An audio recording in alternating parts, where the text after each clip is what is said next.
My father stood before the judge and wept fake tears, claiming I was too incompetent to manage the $100 million my grandfather left me. The judge laughed at my waitress uniform and handed my entire life over to the people who hated me most. They thought they had won. They thought I was just Zola, the slow waitress who could barely count change. They had no idea I graduated magna cum laude from Harvard Law, and I was recording every single lie. Before I tell you how I sent my entire family to prison, please hit that like and subscribe button. Let me know in the comments if you have ever been underestimated by the people who should love you. The air in the Atlanta family court was thick with the scent of floor wax and expensive cologne. My father, Marcus Robinson, stood at the podium looking like the pillar of the community everyone believed him to be.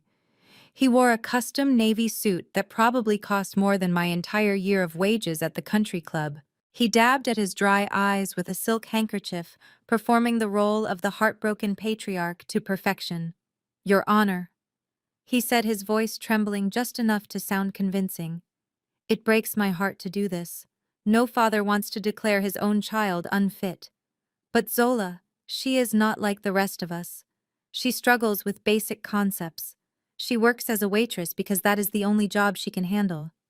Giving her control of my father's estate would be negligent. It would be like handing a loaded weapon to a toddler."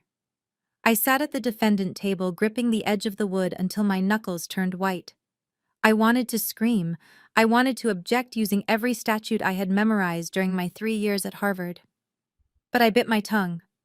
My lawyer, who was actually a paid actor my father hired to throw the case, sat next to me playing Candy Crush on his phone under the table. I looked at the gallery. My mother Vivian was clutching her pearls, looking devastatingly chic in black, as if she were at a funeral. My brother Trey was suppressing a smirk, and his wife Ashley was inspecting her manicure. They were a tableau of black excellence to the outside world, but I knew the rot that lived beneath their designer clothes. Judge Sterling peered over his spectacles at me. His gaze lingered on my polyester uniform, which smelled faintly of fried food and stale beer. I had come straight from a double shift because my father had ensured I did not get the court summons until 2 hours ago.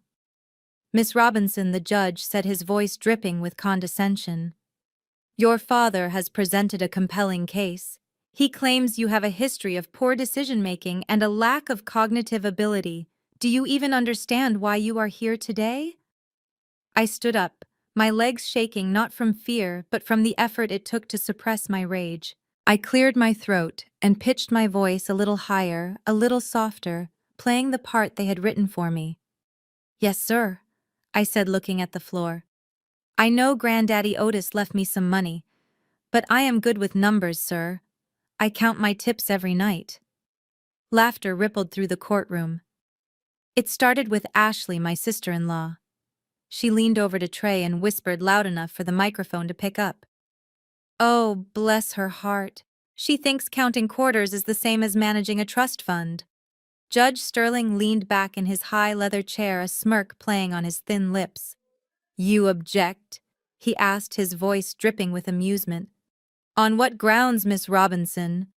Do you even know what a legal objection is, or did you hear it on a daytime television show while you were bussing tables?" The courtroom erupted in laughter again. I stood there, my face burning, not with shame, but with the effort of holding back my retort. I adjusted the collar of my polyester uniform, the one my father had ensured I was wearing, by scheduling this hearing during my double shift. It smelled of grease and minimum wage, a stark contrast to the Italian wool suits and silk ties surrounding me. "Your Honor," I began, keeping my voice steady and pitching it slightly higher to sound unsure. "I object on the grounds of relevance. My employment history has no bearing on my ability to comprehend financial documents." "I know how to read, sir." Sterling cut me off with a dismissive wave of his hand like he was swatting away a fly. "Stop right there, young lady. Look at yourself. You are wearing a name tag that says Zola the Legacy Golf Club. You serve drinks to the people who actually run this city.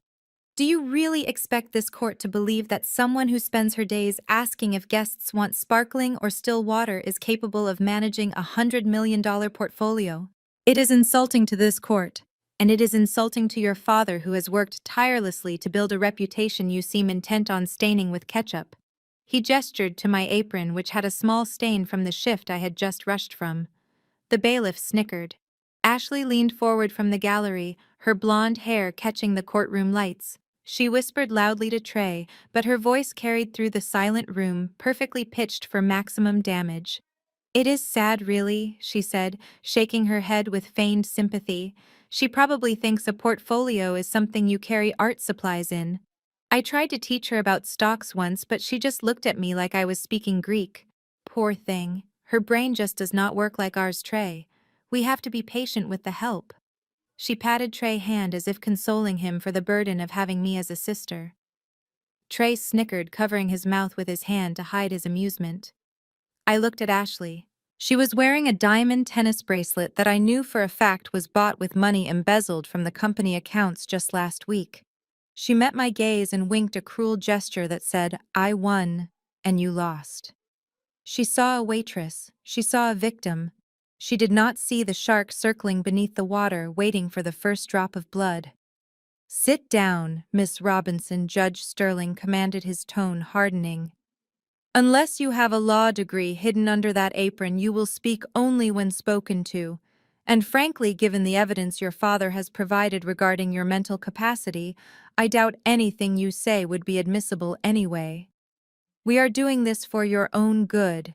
Someone has to make sure you do not spend your inheritance on scratch-off lottery tickets or hair weaves." I sat down slowly, my movements deliberate. I let my shoulders slump, enacting the defeat they wanted to see. Under the table, my hand brushed against the voice recorder in my pocket, ensuring the red light was still blinking. Every insult, every sneer, every violation of judicial conduct, it was all being captured.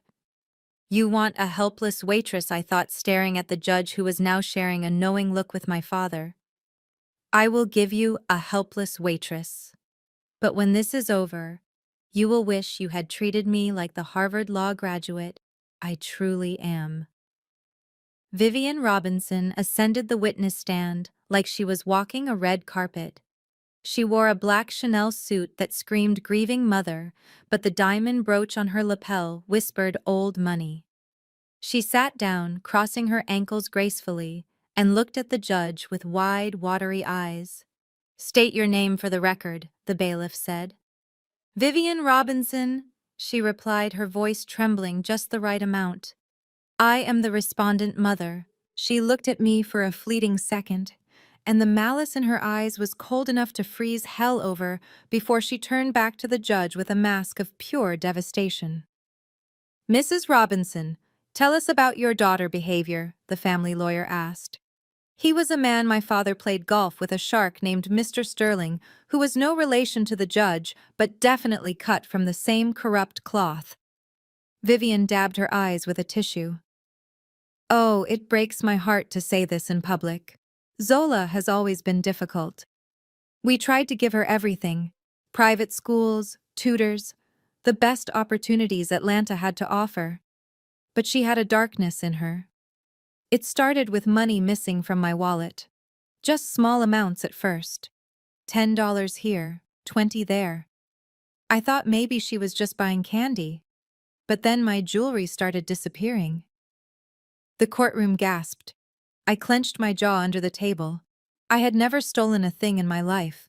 In fact, 3 years ago I paid off her Neiman Marcus credit card with my bonus from the law firm, just so Dad would not find out she had maxed it out again.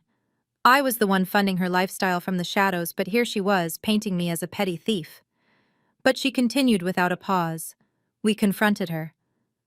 Of course Vivian lied, looking straight at the judge, and that is when we found the paraphernalia, the pipes, the needles, under her mattress. My lawyer did not object. He was too busy scrolling through his phone. I wanted to stand up and scream that I had never touched a drug in my life. I was a marathon runner and a workaholic lawyer. My body was a temple. But I stayed seated, digging my nails into my palms. Vivian lowered her voice to a conspiratorial whisper. We tried to get her help. Your Honor, rehab, counseling. We spent thousands. But the addiction, it changes a person. It rots their brain. That is why she works these menial jobs, to feed the habit. She cannot hold down a real career. She cannot be trusted with cash, let alone an inheritance. Judge Sterling looked at me with pity mixed with revulsion. A junkie waitress. It fit his narrative perfectly. It explained why a grown woman would be working for minimum wage while her family lived in luxury. Vivian was not done. She leaned forward, her hands clasped in prayer. We just want to save her, Your Honor. If you give her this money, she will kill herself with it. Please, as a mother, I am begging you. Help us save our daughter from herself. She buried her face in her hands and sobbed. It was an Oscar-worthy performance. The stenographer looked like she wanted to hug her. Trey shook his head solemnly in the gallery, reinforcing the lie. I sat there stone-faced, letting the weight of her perjury fill the room. Keep talking, Mother, I thought. Dig the hole deeper. Because when I prove I am sober, sane, and successful, that testimony is going to be the chain that drags you to prison. Trey Robinson strolled to the witness stand with the unearned confidence of a man whose biggest accomplishment was being born. He adjusted the lapels of his bespoke suit, which I knew for a fact was paid for by maxing out the company credit card last month. He flashed a charming smile at the court reporter before settling into the chair. He did not look like a grieving grandson or a concerned brother. He looked like a predator who had just spotted a wounded gazelle. State your name, the bailiff droned. Trayvon Robinson, he said, his voice smooth and practiced. I am Zola, younger brother. He looked at me with a sad shake of his head, a gesture so patronizing it made my blood boil. Your Honor, my family has struggled with Zola condition for years. Trey began pulling a thick manila envelope from his jacket pocket. We tried to keep this private to protect her dignity. But since we are here regarding the estate, I feel I have no choice but to submit this into evidence. He handed the envelope to the bailiff, who passed it up to Judge Sterling. This is a comprehensive psychological evaluation we had commissioned privately 2 years ago. We used a specialist in Switzerland, which is why it does not appear in her local medical records. The judge opened the folder and adjusted his glasses. I watched his eyes scan the pages. Those pages were completely fabricated. I had never been to Switzerland. I had never seen a psychologist there. I knew exactly where Trey had gotten it. A forger in Miami named Silas, who specialized in fake academic transcripts and medical exemptions for rich kids. I had the receipt for the wire transfer Trey sent him saved on my encrypted drive. But right now, in this courtroom, it looked like the gospel truth. What does this report conclude, Mr. Robinson? The judge asked, peering over the rim of the paper. Trey sighed, looking down at his hands, as if the weight of the truth was too much to bear. It concludes that Zola suffers from severe cognitive stagnation. He lied without a tremor in his voice. Her mental processing speed and decision-making faculties are arrested at the level of a 10-year-old child. She can follow simple instructions, which is why she makes a decent waitress. But anything requiring abstract thought or long-term planning is beyond her. That is why she has no career. That is why she has no assets. She simply cannot understand the world the way we do. The courtroom fell silent. The insult hung in the air, heavy and suffocating. A 10-year-old. They were stripping away my agency, my intelligence, and my humanity in front of a room full of strangers. I dug my fingernails into my palms so hard I felt the skin break. The pain grounded me. It kept me from leaping across the table and reciting the entire federal rules of civil procedure to prove just how wrong they were. I closed my eyes for a second and summoned the memory of Granddaddy Otis. It was the night before he died. We were in his study, the air smelling of old paper and pipe tobacco. He had gripped my hand, his eyes burning with intensity. Zola, he had rasped. When the time comes, they will say terrible things. They will call you stupid. They will call you weak. You have to let them. Do not fight the small battles. Let them show their claws. Let them think they have torn you apart. Because a man who thinks he has already won stops watching his back. I open my eyes. I unclench my fists and force my face into a mask of confusion and fear, playing the part Trey had written for me. I looked at the judge with wide, watery eyes, acting the part of the simpleton who barely understood what was happening. Granddaddy was right. They were showing their claws, and they were digging their own graves with every word. Judge Sterling closed the folder with a snap. "This is deeply reckless of the deceased," he muttered, glaring at me. "To leave such a fortune to someone with the mind of a child, it is practically criminal negligence." He looked at Trey with respect. "Thank you for bringing this to light, Mr. Robinson. It clarifies everything. Clearly your sister needs a guardian, not a bank account." Trey nodded, solemn and triumphant. "We just want to take care of her, Your Honor. That is all we have ever wanted." The lie was so big, so audacious, it almost commanded respect. Almost. Instead, it just fueled the fire burning in my gut. "Wait until you see my cognitive processing speed when I foreclose on your house, Trey," I thought. "Just you wait." Judge Sterling did not even pretend to deliberate. He stacked the fake medical reports and the perjured affidavits into a neat pile and clasped his hands. The silence in the courtroom was absolute, broken only by the hum of the air conditioning and the rapid beating of my own heart. I kept my head bowed, playing the role of the chastised child while my mind raced through the appellate procedures I would eventually use to disbar him.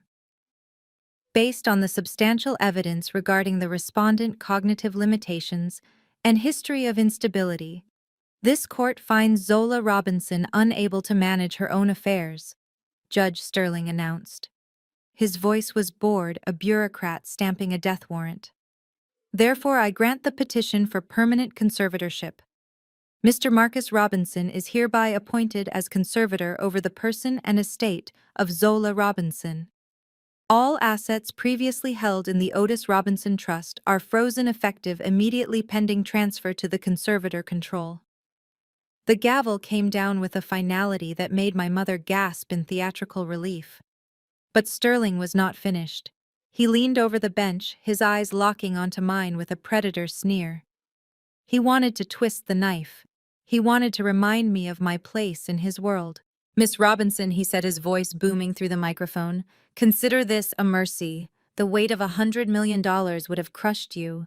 You are a worker bee, Zola, not a queen. Go back to bussing tables and do not dream of being royalty.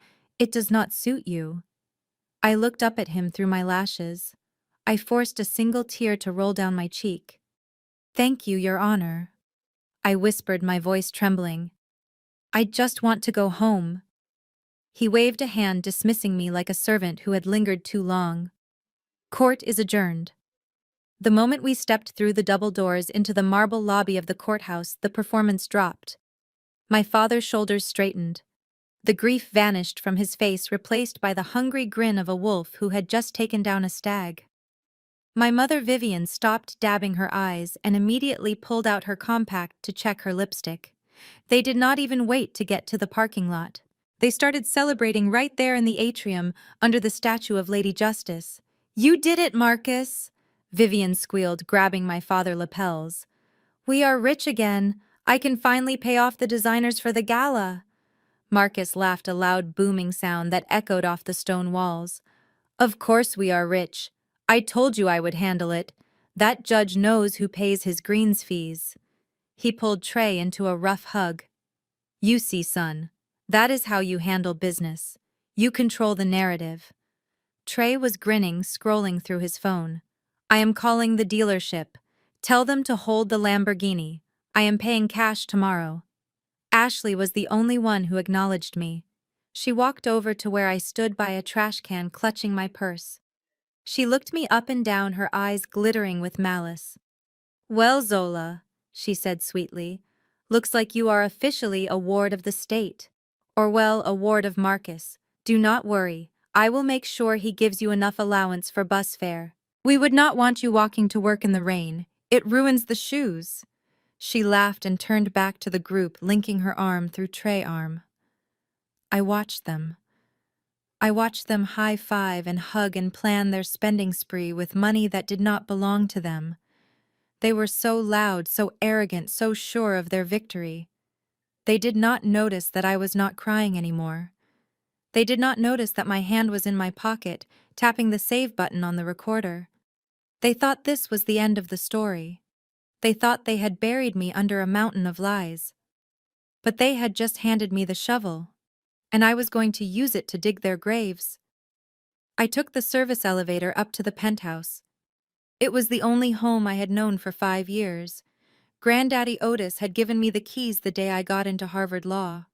It was my sanctuary, the one place where I could drop the act and just be myself. But when I slid my key into the lock, it hit a wall of resistance. I tried again jiggling it, but the cylinder would not turn. My stomach dropped. They had moved faster than I anticipated. The heavy oak door swung open before I could knock. Ashley stood there framing herself in the doorway like she owned the place. Behind her, a man in blue coveralls was packing up a drill. She smiled a tight, thin-lipped expression that never reached her eyes. "Oh, good you are here," she said, her voice bright and artificial. "I was just about to text you. We had to change the locks, sweetie. Marcus was worried about security given your condition. We cannot have unauthorized people wandering in and out of a multi-million-dollar asset." She gestured to the hallway floor. There, lying in a heap, was my old Samsonite suitcase, the zipper bursting at the seams.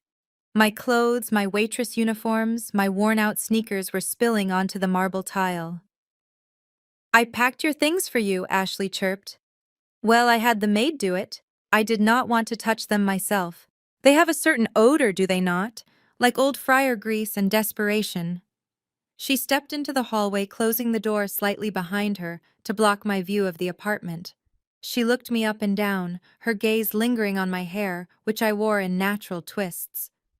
"You know, Zola, since you are going to be living somewhere more affordable, now maybe you should consider doing something about your hair," she said, reaching out to touch a strand before I recoiled. "It is just so wild, isn't it? Unkempt. I know it is a cultural thing for you people, but it really does look unprofessional. If you want to get a better job, you need to look less like you just woke up and more like you belong in civilized society. Maybe straighten it. Or get a weave, something to make you look less aggressive."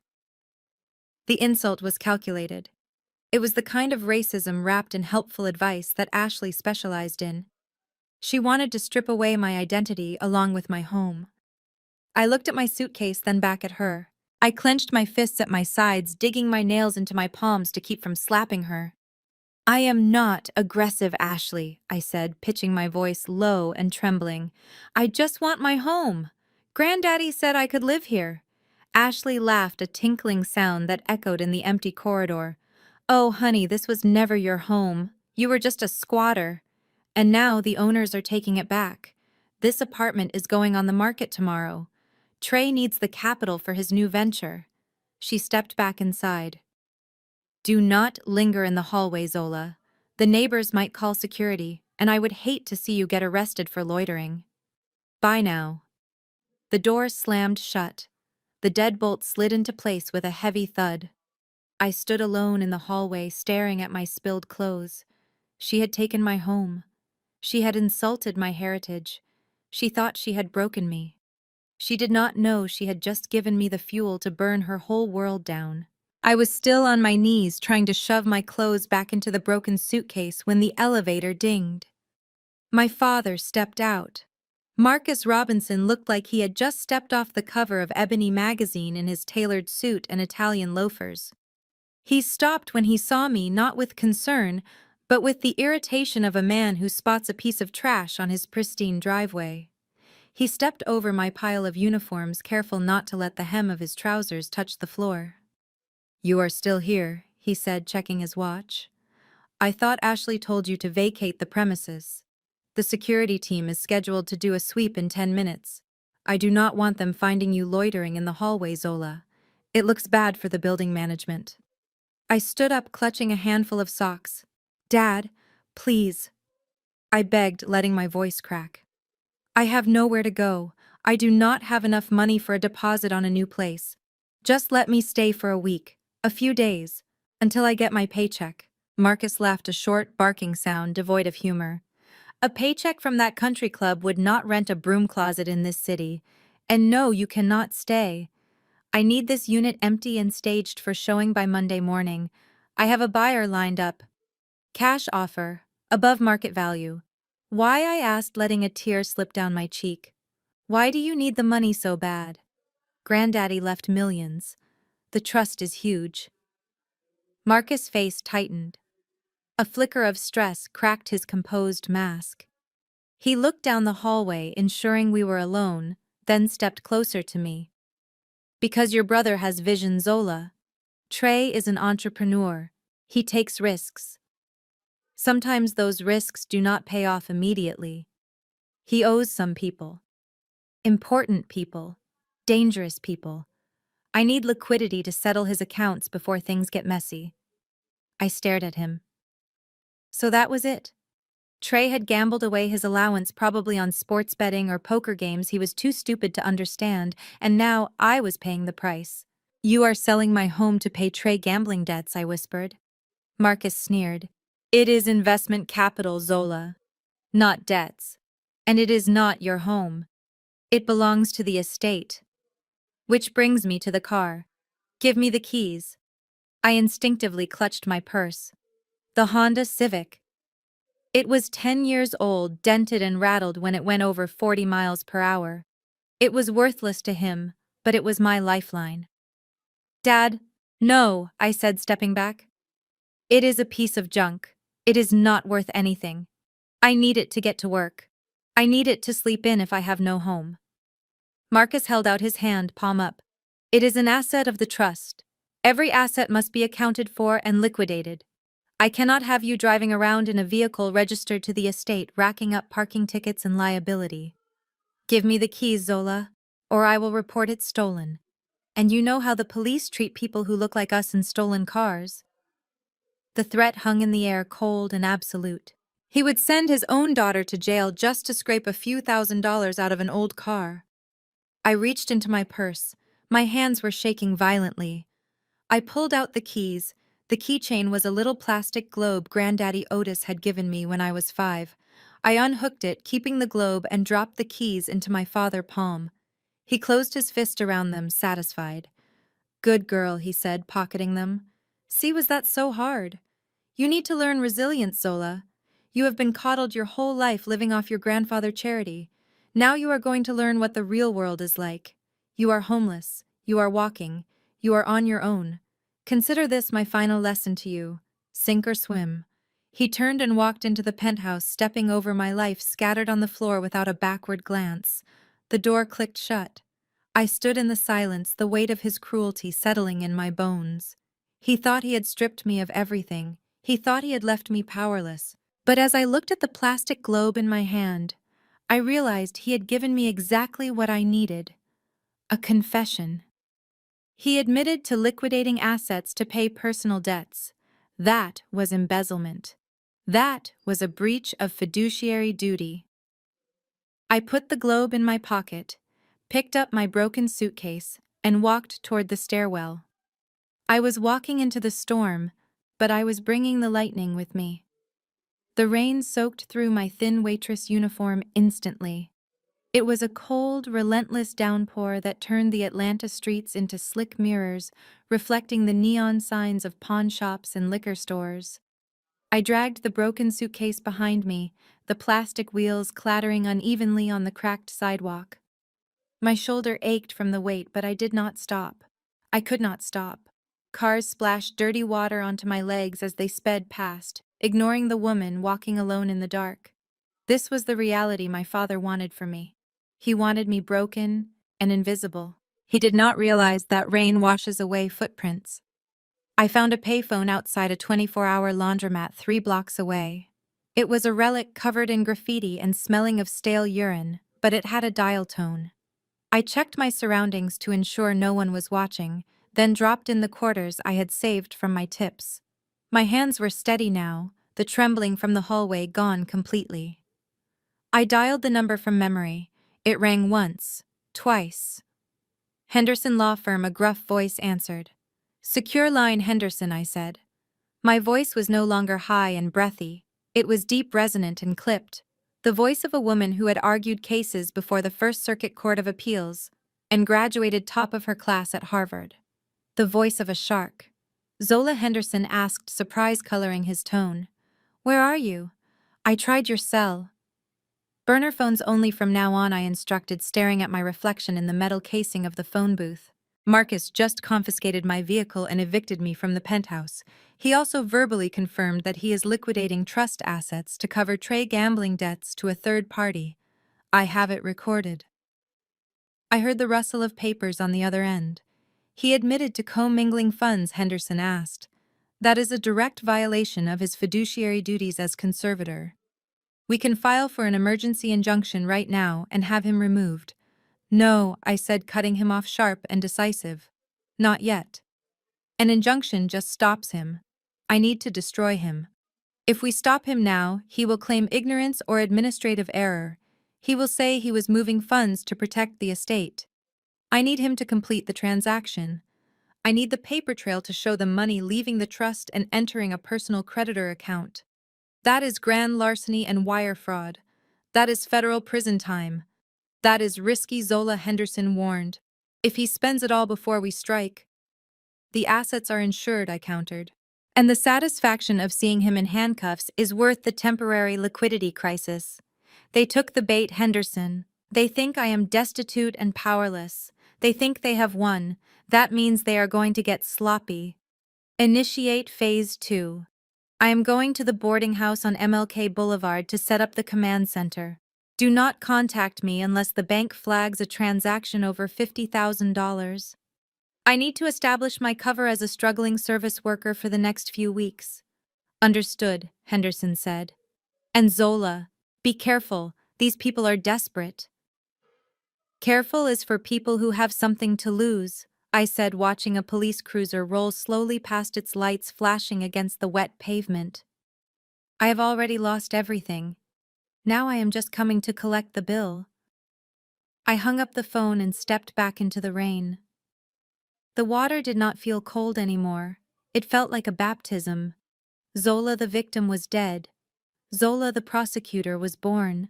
I grabbed the handle of my suitcase and walked toward the darkest part of the city. I lay down on the lumpy mattress, pulling a thin blanket up to my chin. The smell of the room was suffocating, but exhaustion pulled me under quickly. In the darkness, my mind drifted back to the last time I saw Granddaddy Otis alive. It was not a memory I visited often because it hurt too much, but tonight, surrounded by the wreckage of my life, it was the only comfort I had. The hospital room was white and sterile, smelling of antiseptic and impending death. Granddaddy Otis lay in the bed, his large frame shrunken by cancer, but his eyes were still sharp, alert, and full of fire. He waved the nurses out of the room, his voice raspy but commanding. Leave us, he had said. I need to talk to my granddaughter. Alone. When the door clicked shut, he beckoned me closer. Zola, he whispered, gripping my hand with surprising strength. We do not have much time. The vultures are circling. I tried to hush him, tears welling in my eyes. Don't talk like that, Granddaddy. You are going to get better. He shook his head, a small, sad smile playing on his lips. No, child. I am dying. And that is fine. I have lived a long life. I built an empire from dirt. But I made one mistake, Zola. One terrible mistake. I raised a son who loves money more than he loves his own blood. He reached under his pillow and pulled out a heavy iron key, cold and ancient-looking. He pressed it into my palm, closing my fingers around it. This is for the safe in my private study at the penthouse, he said, his gaze intense. Not the one in the wall, the one under the floorboards beneath my desk. Inside is everything, Zola. The truth about your father business, the offshore accounts, the bribes, the dirty deals he made to keep up appearances. It is all there. I stared at the key, feeling the weight of it in my hand. Why are you giving this to me, Granddaddy? Why not the police? Why not a lawyer? Because the police can be bought, he said, his voice hard, and lawyers can be threatened. But you, Zola, you are different. You have a brain like a steel trap and a heart like a lion. You are the only one in this family with a conscience." He coughed, his body shaking with the effort. "They think you are weak because you are quiet. They think you are stupid because you do not brag. Let them think it. Let them underestimate you. Use their arrogance against them." He pulled me closer, his voice dropping to a fierce whisper. "Promise me, Zola. Promise me you will not let them destroy what I built. Promise me you will teach them a lesson they will never forget. Do not just stop them. Break them. Make them understand that integrity matters more than image. Can you do that for me?" I looked into his eyes, seeing the fear and the hope warring within him. I wiped my tears and nodded. "I promise, Granddaddy," I whispered. "I will make you proud." "Good," he sighed, relaxing back into the pillows. "Now go. Now, before they come back. And Zola, never forget who you are. You are an Otis. And we do not bow to anyone." I woke up with a gasp, sweating in the cold room. The dream faded, but the promise remained burned into my soul. I touched the key hanging around my neck, hidden under my shirt. It was warm against my skin. I sat up in the darkness, my resolve hardening like steel. Granddaddy Otis was gone, but his war was just beginning. And I was his soldier.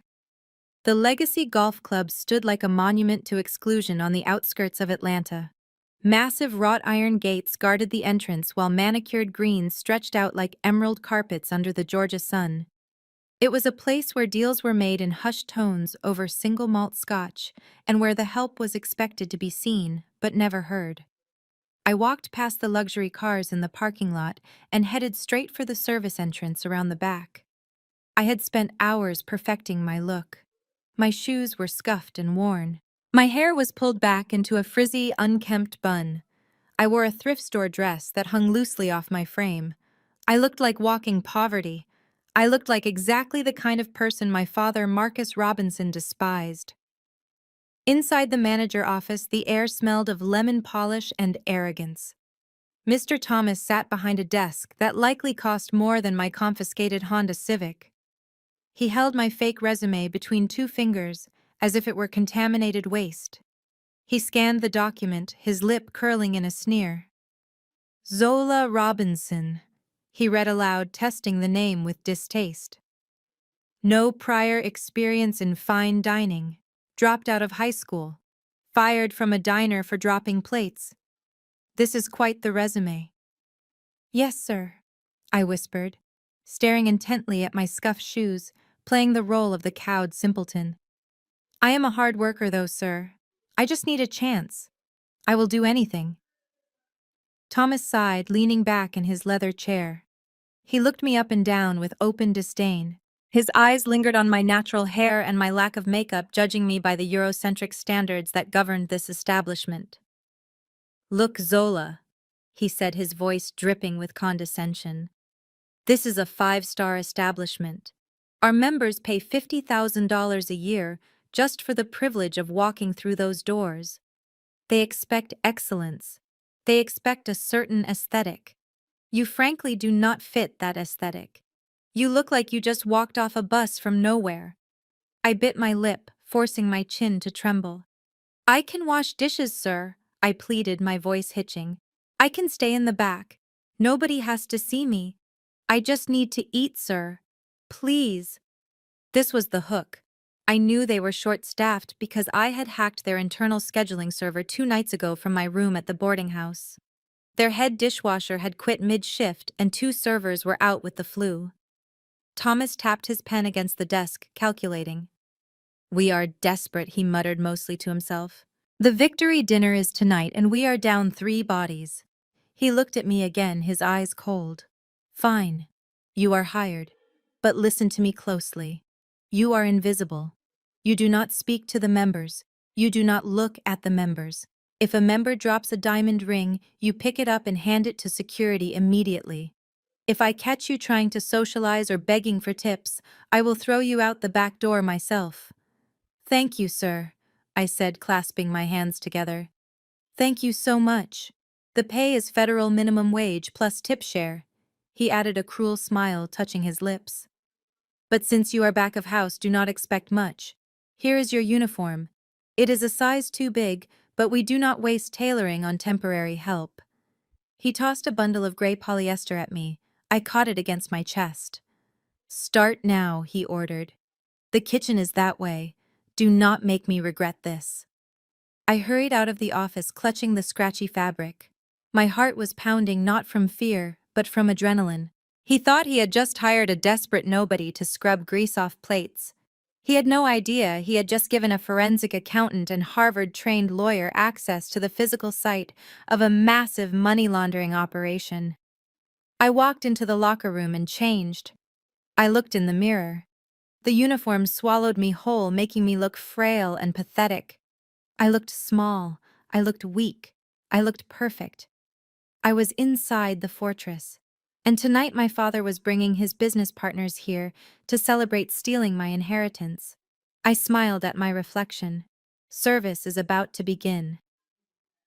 The Robinson clan arrived at the legacy, like conquering heroes returning from war. Marcus led the charge, flanked by two men I recognized from the dossier, city councilmen with deep pockets and shallow morals. Vivian shimmered in emerald silk, a color chosen to match money. Trey and Ashley trailed behind, already arguing in hushed tones about which bottle of vintage wine to order. I watched from the service corridor, clutching a tray of water glasses until my knuckles turned white. Mr. Thomas, the manager, practically bowed as he intercepted them. Mr. Robinson, he simpered. Your usual table in the founder room is ready. We have the 82 Chateau Margaux breathing for you. Marcus waved a dismissive hand. Excellent, Thomas. But one change. I want that new girl to serve us. The one you just hired. Zola. Thomas blinked, clearly confused. Zola. Sir, she is inexperienced. She is mostly back of house. I have Pierre available for your party. I insist, Marcus said, his voice carrying that dangerous edge he used when someone questioned his authority. She needs the practice. Consider it a family favor. Thomas paled. Of course, Mr. Robinson. Right away. He hurried into the kitchen, spotting me by the ice machine. You, he hissed. Change of plans. Table 1 requested you. Do not mess this up or you will never work in this town again. I walked into the founder room 5 minutes later. The air was thick with the smell of roasted duck and arrogance. The table was set for 8. Marcus sat at the head holding court. When I approached, the conversation died instantly. All eyes turned to me. I kept my gaze lowered, shoulders hunched, projecting the image of the beaten dog they wanted to see. Water, sir. I whispered, my hand trembling just enough to sell the act. Marcus leaned back, swirling his scotch. He looked at the councilman, a cruel smile stretching across his face. Gentlemen, he announced, gesturing to me with his glass. I want you to meet my eldest daughter, Zola. The men looked uncomfortable, glancing between my oversized polyester uniform and Marcus' bespoke suit. Your daughter, one of them asked, clearly confused by the disparity. Adopted, essentially, Vivian chimed in, laughing lightly. We tried our best. She is a bit of a project. Marcus continued, his voice loud and performative. Sadly, Zola here has made some poor life choices. Drugs, petty theft, laziness. The court granted me conservatorship just this morning to save her from herself. He took a sip of his drink, enjoying the rapt attention. I pulled some strings to get her this job. It is part of her rehabilitation. A little hard labor to teach her the value of $1. We call it labor reform. That is very generous of you, Marcus, one of the partners said, looking at me with pity. Most fathers would have cut her loose. I am a family man, Marcus said, winking at me. We take care of our own, even the broken ones. I poured the water, ensuring not a single drop spilled. Inside, I was screaming. Labor reform! He was enslaving me with my own inheritance. I finished pouring and stepped back, clutching the empty pitcher against my chest. Is there anything else, sir? I asked, my voice barely a squeak. Just do not steal the silverware, Trey called out from the end of the table. Ashley giggled, hiding her smile behind her napkin. Go on. Marcus shooed me away. We have business to discuss. Grown-up business. I retreated to the shadows of the service station. I adjusted the hidden camera on my collar. Labor reform, I thought, watching them toast to their own generosity. You want to see someone work, Dad? Watch me work this case. I am going to reform you right into a federal penitentiary. The second course was a roasted tomato bisque served piping hot in porcelain bowls. I balanced the heavy tray on my shoulder, navigating the narrow space between the mahogany chairs. The air in the founder room was filled with the clinking of silverware and the drone of my father's voice discussing zoning permits. I approached Ashley's side. She was busy checking her reflection in her spoon, ignoring the food. As I stepped forward to place the bowl on her placemat, I felt a sharp impact against my shin. Ashley had extended her leg under the table, hooking her stiletto heel around my ankle. It happened in slow motion. My balance shifted. The tray tilted. I tried to correct the angle, but physics was not on my side. The bowl of bisque slid off the edge and crashed onto the floor, splashing thick red soup all over Ashley White's satin pumps. Ashley shrieked a sound that cut through the conversation like a siren. She jumped up, knocking her chair back against the wall. "You clumsy idiot!" she screamed, pointing a manicured finger at her ruined shoes. "Look what you did. These are Manolo Blahniks. They cost more than your entire life." The room fell dead silent. The city councilmen stopped eating, forks hovering halfway to their mouths. Vivian gasped, clutching her pearls. Marcus looked at me with cold irritation, not because I was hurt, but because I had disrupted his business meeting. "I am so sorry, Ma," I stammered, clutching the empty tray against my chest. "I tripped. It was an accident." "You did not trip," Ashley hissed, her face twisted in ugly rage. "You are incompetent. You did it on purpose because you are jealous." She looked down at the red puddles spreading around her feet. "Clean it up." I looked around for a busboy or a mop. "I will go get some towels," I said, backing away. "No," Ashley barked. She pointed at the floor. "Clean it up now, with your apron, on your knees, like the servant you are." I looked at Marcus, expecting him to intervene. He was my father. Even if he hated me, surely he would not let his daughter be humiliated like this in front of his investors. But Marcus just swirled his wine, his eyes flat. "You heard her, Zola," he said calmly. "You made the mess. You fix it. Show these gentlemen you know how to take responsibility." A wave of nausea rolled through me. They wanted to break me. They wanted to see the Harvard graduate on her knees scrubbing a floor. I took a slow breath. I lowered myself to the carpet. My knees hit the hard floor with a thud. I took the hem of my stained apron and began to wipe the soup from Ashley's shoes. Ashley stood over me, looking down with a sneer of triumph. "That is right," she said loud enough for everyone to hear. "Know your place, Zola. You are beneath us. Literally." I kept my head bowed, hiding the fire in my eyes. I scrubbed the satin, feeling the heat of the soup on my fingers. But as I worked, I angled my chest slightly upward. The tiny lens of the spy camera, disguised as the second button of my shirt, was pointed directly at Ashley's face. It captured her cruelty. It captured Marcus' indifference. It captured the laughter of the councilmen. This was not just humiliation. It was evidence. It was proof of the hostile environment, the abuse, and the dehumanization.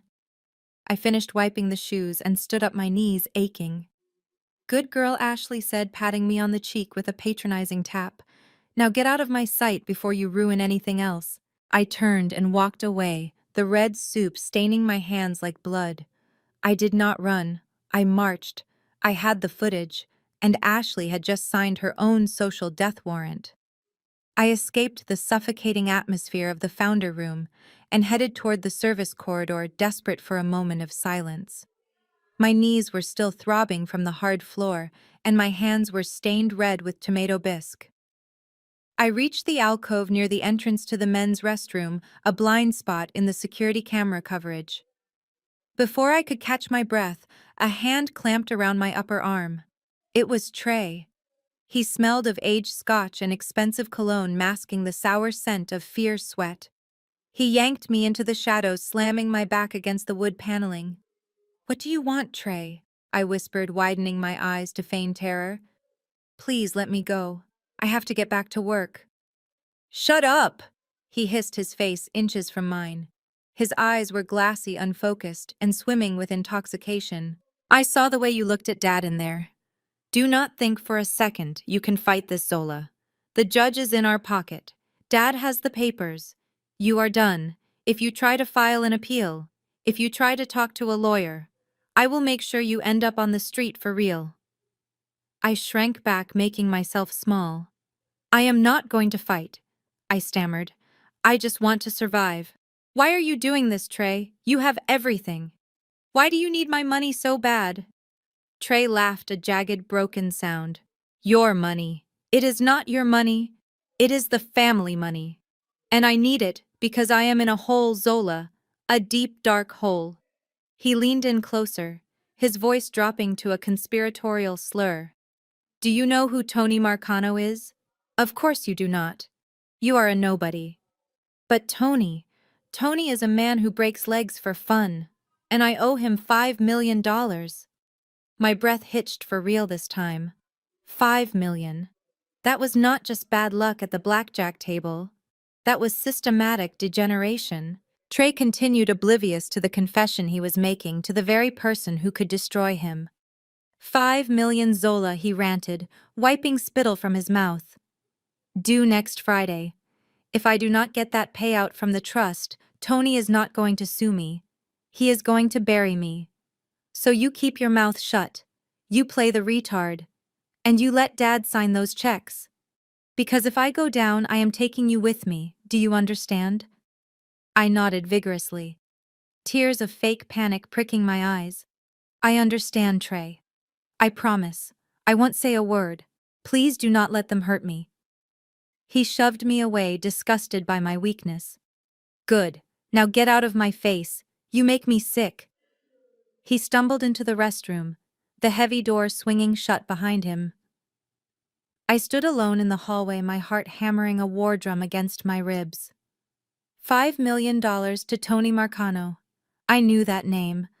Marcano was a mid-level enforcer for the syndicate running the underground gambling rings in East Atlanta. Trey had not just borrowed money. He had entangled the Robinson family assets with organized crime. This was not just leverage. This was a nuclear warhead. If I could trace the transfer from the trust to Marcano, I would have them on RICO charges, federal racketeering, mandatory minimums. I pulled out my notepad and wrote down the name and the amount. My hands were steady. Trey thought he was threatening a helpless waitress. He had just handed the prosecutor the murder weapon. The break room was a cacophony of complaints and cigarette smoke. It was the lull between the dinner rush and the late-night cocktails. I watched the security monitor mounted in the corner. The guard posted outside the administrative wing was currently leaning over the hostess station, laughing at something the redhead was showing him on her phone. It was now or never. I slipped out the back door, my movements silent on the rubber mats. I moved through the service corridors, not as a waitress, but as a phantom. I reached the heavy oak door marked Administration. I pulled the master key I had lifted from Thomas' belt earlier from my apron pocket. My hand was steady. I slid the key into the lock and turned it. The mechanism clicked softly. I slipped inside and closed the door behind me, locking it instantly. The hallway was dark, lit only by the emergency exit signs. I moved quickly to the accounting office at the end of the hall. Inside, the air was stale and smelled of toner. I did not turn on the lights. I used the flashlight on my phone, keeping the beam low. I went straight for the filing cabinet in the corner. Granddaddy Otis had told me exactly where to look. He had built this office. He knew where the skeletons were buried because he had dug the graves. The bottom drawer looked normal, filled with old invoices for linens and glassware. But when I pulled it all the way out, there was a catch at the back. I pressed it. The false bottom popped up. Beneath the invoices lay 3 black leather-bound ledgers. The real books. I opened the first one. To an untrained eye, it was just columns of numbers. But I was not untrained. I was a forensic accountant with a law degree.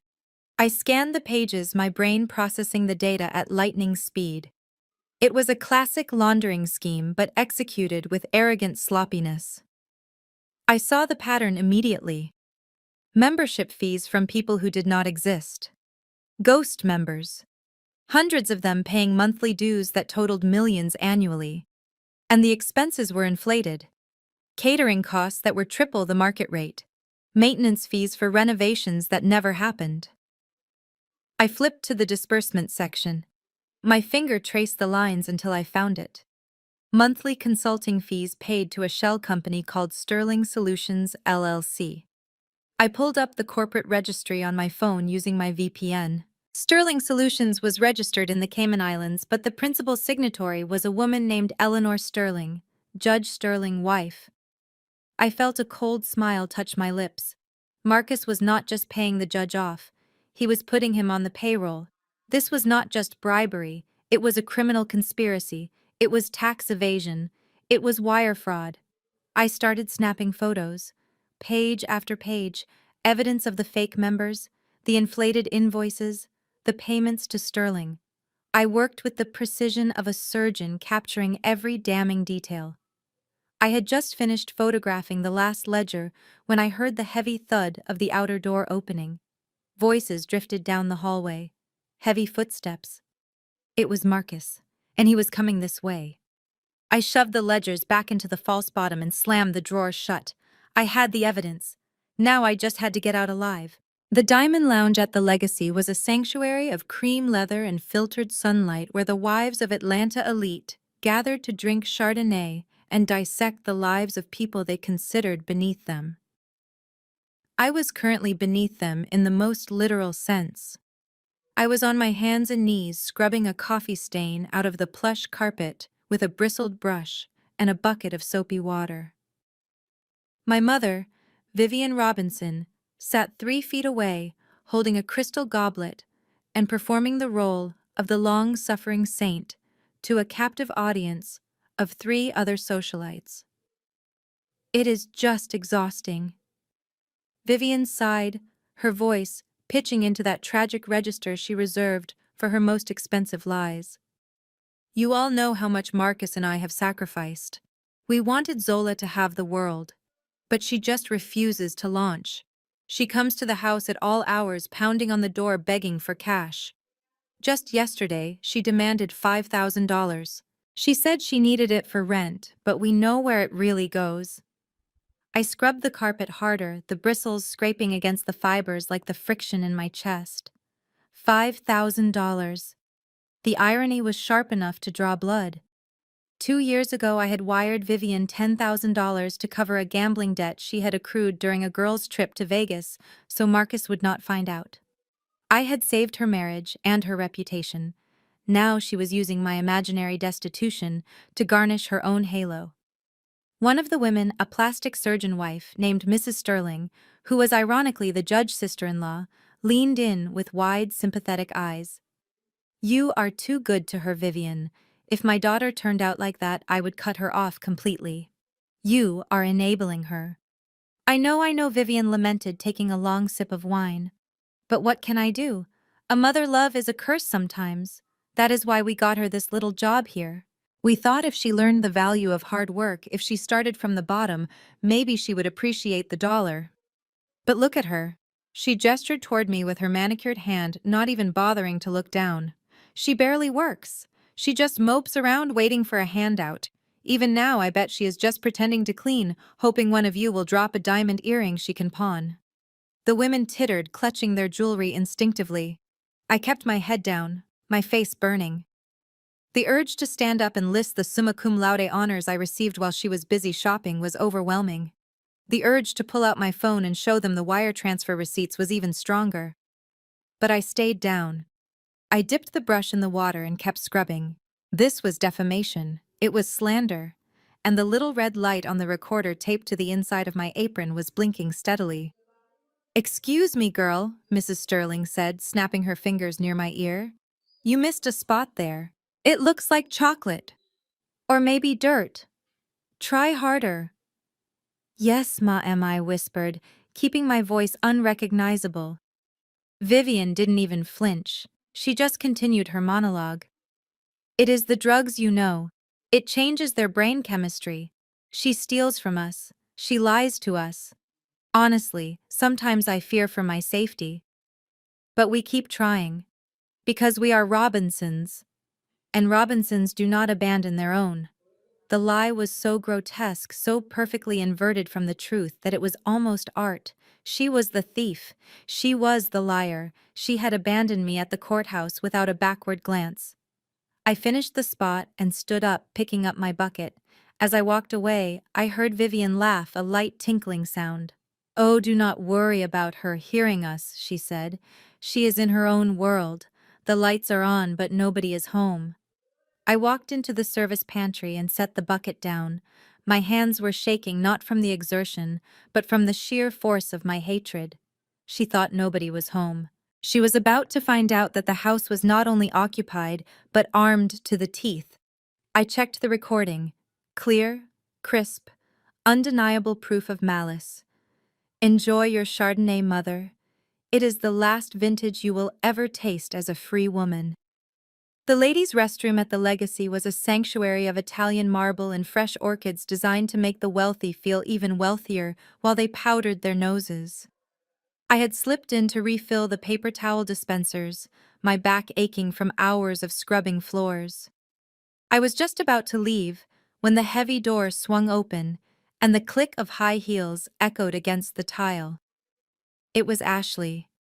She did not see me. I was tucked into the far corner, behind a decorative fern, essentially invisible to someone who only looked at herself. I silently stepped into the handicap stall and locked it, my heart rate spiking. Ashley was on her phone, pacing back and forth in front of the full-length mirrors. Her voice was shrill, stripped of the saccharine sweetness she used around my brother. "Mom, you have to stop asking," she hissed. "I told you the money is coming." The old man locked the trust down tight, but Marcus broke the seal today. We celebrated tonight. Yes, the champagne was cheap. Everything about these people is cheap, except the price tag. I pressed my back against the cold tile, sliding my phone out of my pocket. I hit record. This was not just gossip. This was tactical intelligence. "I know Trey is an idiot, Mom." Ashley continued, checking her teeth in the mirror. "You do not have to remind me. Do you think I want to be married to him? He sweats when he eats, and he thinks investing in crypto is a career. But he is my idiot with a $10 million inheritance coming his way. As soon as that wire hits our joint account, I am filing for divorce. I already have the papers drawn up. I just need the cash to clear." She paused, listening to her mother on the other end, then laughed a cruel, ugly sound. "Oh, please, Mom, do not give me that ethics lecture. You are the one who told me to marry rich, and frankly, I earned every penny. Do you know how hard it is to pretend to like them? They are so loud, so tacky. They think because they joined a country club they are aristocracy, but you cannot wash off that kind of ghetto. They are just a bunch of nouveau riche monkeys in Versace suits." The slur hit me like a physical slap. It was not just greed. It was pure, unadulterated racism hidden behind a smile and a marriage license. She despised them. She despised my brother. She despised my parents. She saw them as animals performing tricks for her amusement. Trey worshipped the ground she walked on. He thought she was his trophy, his entry into white high society.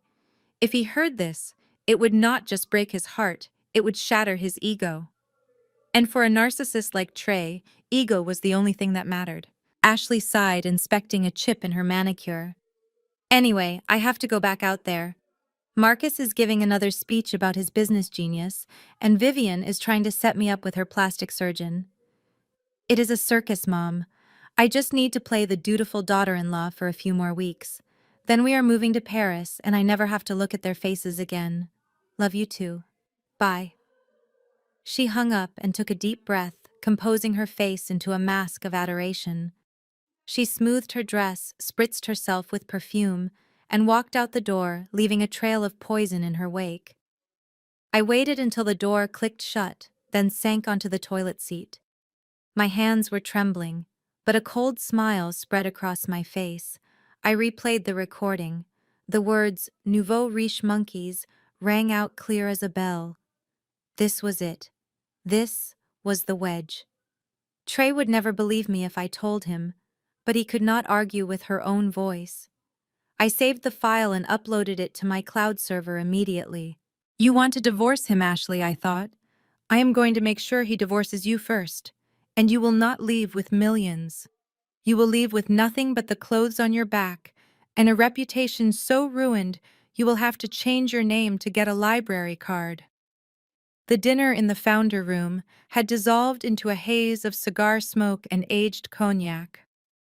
My father, Marcus, was holding court near the window, gesturing wildly with a lit cigar as he recounted a business conquest to Judge Sterling.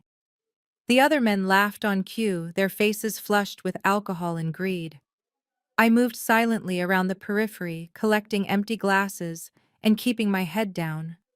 My eyes, however, were locked on the side table where Marcus had carelessly discarded his leather portfolio. It was open.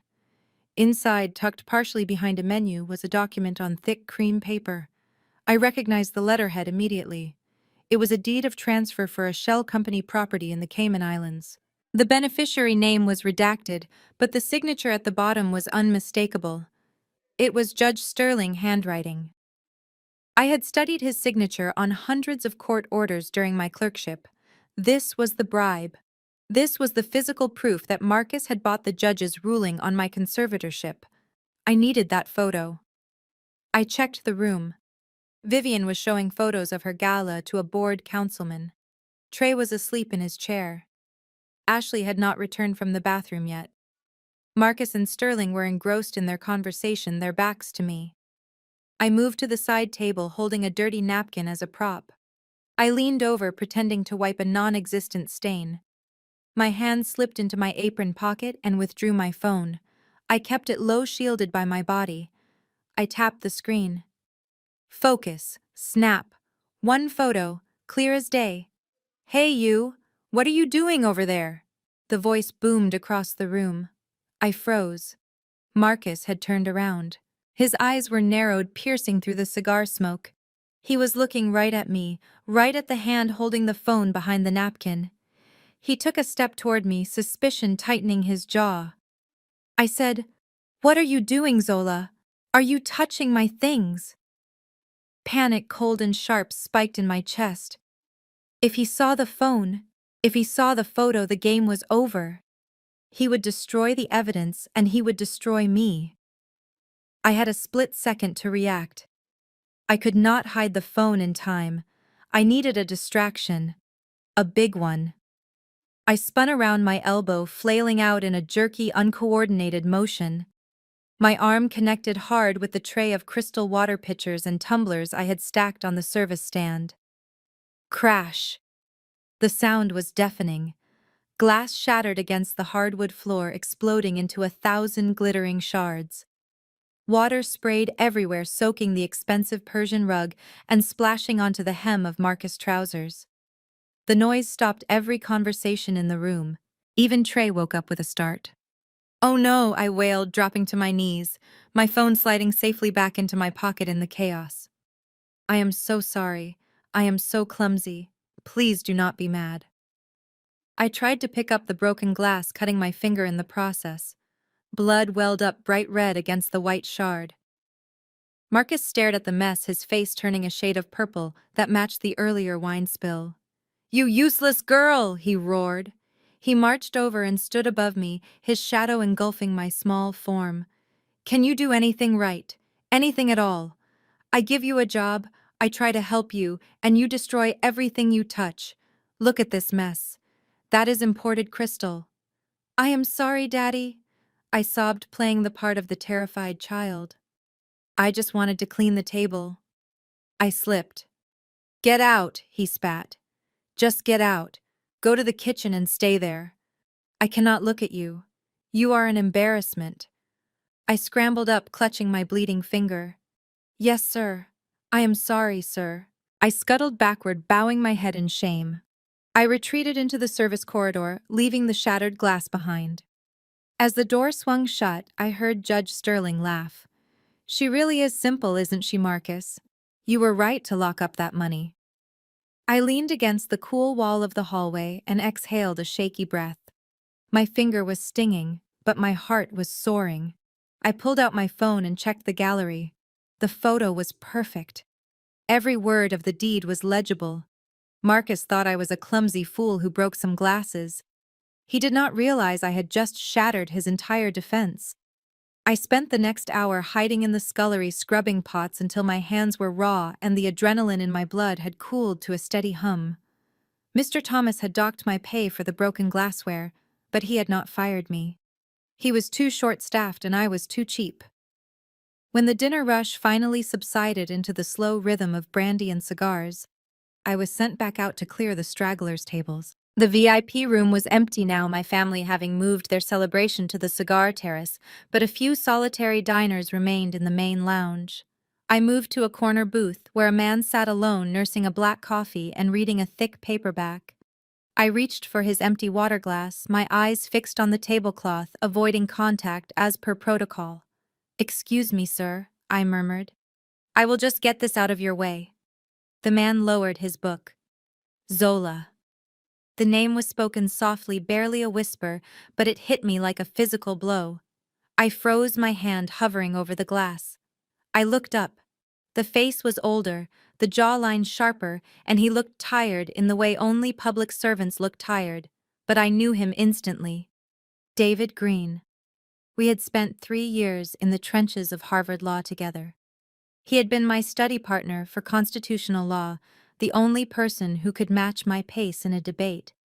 He was now a rising star in the U.S. Attorney Office for the Northern District of Georgia. Panic seized my throat. If he said my name again, if he asked why the valedictorian of our class was wearing a polyester uniform stained with tomato soup and smelling of fear, my cover would be blown. My father was only 50 feet away on the terrace. One loud word and the game was over. I locked eyes with him and pressed a single finger to my lips. My eyes pleaded with him. Do not speak, do not ask, just play along. David stared at me. He looked at the oversized uniform, the name tag that said Z, the band-aid on my finger where the glass had cut me. His prosecutor brain was working, connecting the dots, processing the anomaly. He glanced toward the terrace where Marcus Robinson was laughing loudly, then back at me. Understanding dawned in his eyes. He gave a microscopic nod. He picked up a pen from his pocket and scribbled something on a cocktail napkin. He slid it under his coffee saucer, his movements casual and fluid. Then he spoke, his voice loud and annoyed, carrying across the quiet room. "Waitress, you missed a spot here. The service in this place is slipping." I exhaled a breath I did not know I was holding. He was playing the game. "I am sorry, sir," I said, bobbing a clumsy curtsy. "I will clean it right up." I wiped the table, palming the napkin in one smooth motion and shoving it into my pocket. I hurried away without looking back. I retreated to the safety of the dish pit before I dared to unfold it. The ink was dark and hurried. "I saw who you were serving. I know about the conservatorship filing. This isn't you, Zola. If you are running an op, I can help. Rico Task Force is already looking at the club. Call me." It was followed by a personal number. I crushed the napkin in my fist, my heart soaring. I was not just a lone wolf anymore. I had the feds. And David Green never lost a case. The shift finally ended when the clock struck 2 in the morning. The last of the luxury cars had rolled out of the parking lot, leaving the legacy shrouded in heavy silence and the smell of cold cigar smoke. I dragged my feet toward the staff locker room, my legs numb after 12 hours of running on marble floors. But the physical exhaustion could not extinguish the fire of adrenaline burning in my mind. Tonight I had not just served drinks and cleaned up broken glass. I had gathered enough ammunition to start a war. I locked the door to the staff restroom, ensuring I was completely alone. I pulled out my phone, my fingers flying across the cracked screen to access my double-encrypted cloud storage. I created a new folder and named it the Sterling File. I began dragging and dropping the files. First, the surreptitious photo of the property transfer deed in the Caymans with Judge Sterling's scrawled signature. That was undeniable proof of bribery. Next, the photos of the black ledgers from Mr. Thomas' office, showing the dirty money flowing into Sterling Wife Shell Company. And finally, I attached the audio recording of Ashley ranting in the bathroom and Trey's drunken confession about his debt to the mob. It was all there. A perfect indictment constructed in a single night. I hit the sync button. The status bar raced to 100%. The data was safe. The death warrant for Sterling Career and my father Freedom had been signed. I put the phone away and stepped up to the sink. The fluorescent lights flickered overhead, reflecting a gaunt woman in the mirror. My hair was a mess, my eyes dark with fatigue, the oversized uniform stained with dried tomato soup. I looked pathetic. I looked exactly like Z, the slow-witted waitress they believed I was, a disguise so perfect it was painful. I turned on the cold water. The icy stream numbed my fingertips. I splashed it onto my face, scrubbing hard to wash away the grime, the grease, and the humiliation I had worn all evening. I washed off the pale lipstick I had applied to look washed out. I pulled the rusted bobby pins from my hair, letting my natural curls fall loose around my shoulders. When I lifted my face to look in the mirror again, Z was gone. The eyes staring back at me held no fear, no pleading. They were the eyes of Zola Robinson, Harvard Law valedictorian, the woman who had made constitutional law professors sweat in debates. That gaze was cold, ruthless, and calculating. I dried my face with a rough paper towel. Dad had confiscated my home, my car, and my reputation. He thought he had pushed me to the bottom. But he forgot the fundamental lesson Granddaddy Otis had taught me. When you are at the bottom, you have the firmest foundation to push off from. I looked straight into my own reflection, a cold smile spreading across my face. It was not a smile for anyone else, it was for me. It is time, I whispered to the empty room. You all celebrated your victory too early. Now watch me set the trap. I turned off the light, stepped out of the restroom, and walked straight into the black Atlanta night. Tomorrow, Phase 2 would begin, and this time I would not be the one on my knees. The private wealth division of Zurich Sovereign Bank was a fortress of glass and silence, located on the top floor of the tallest skyscraper in Buckhead. It was a place where money was not discussed, it was simply acknowledged. Marcus and Vivian Robinson walked into the conference room with the swagger of sovereigns claiming a conquered kingdom. Marcus wore a suit that cost more than a mid-size sedan, and Vivian was draped in a fur coat despite the mild Atlanta weather. They sat opposite Mr. Gunter, a man with a face like chiseled granite and a personality to match. Marcus slid the court order across the mahogany table. It hit the wood with a heavy, authoritative thud. There it is, Gunter Marcus announced, leaning back and lacing his fingers behind his head.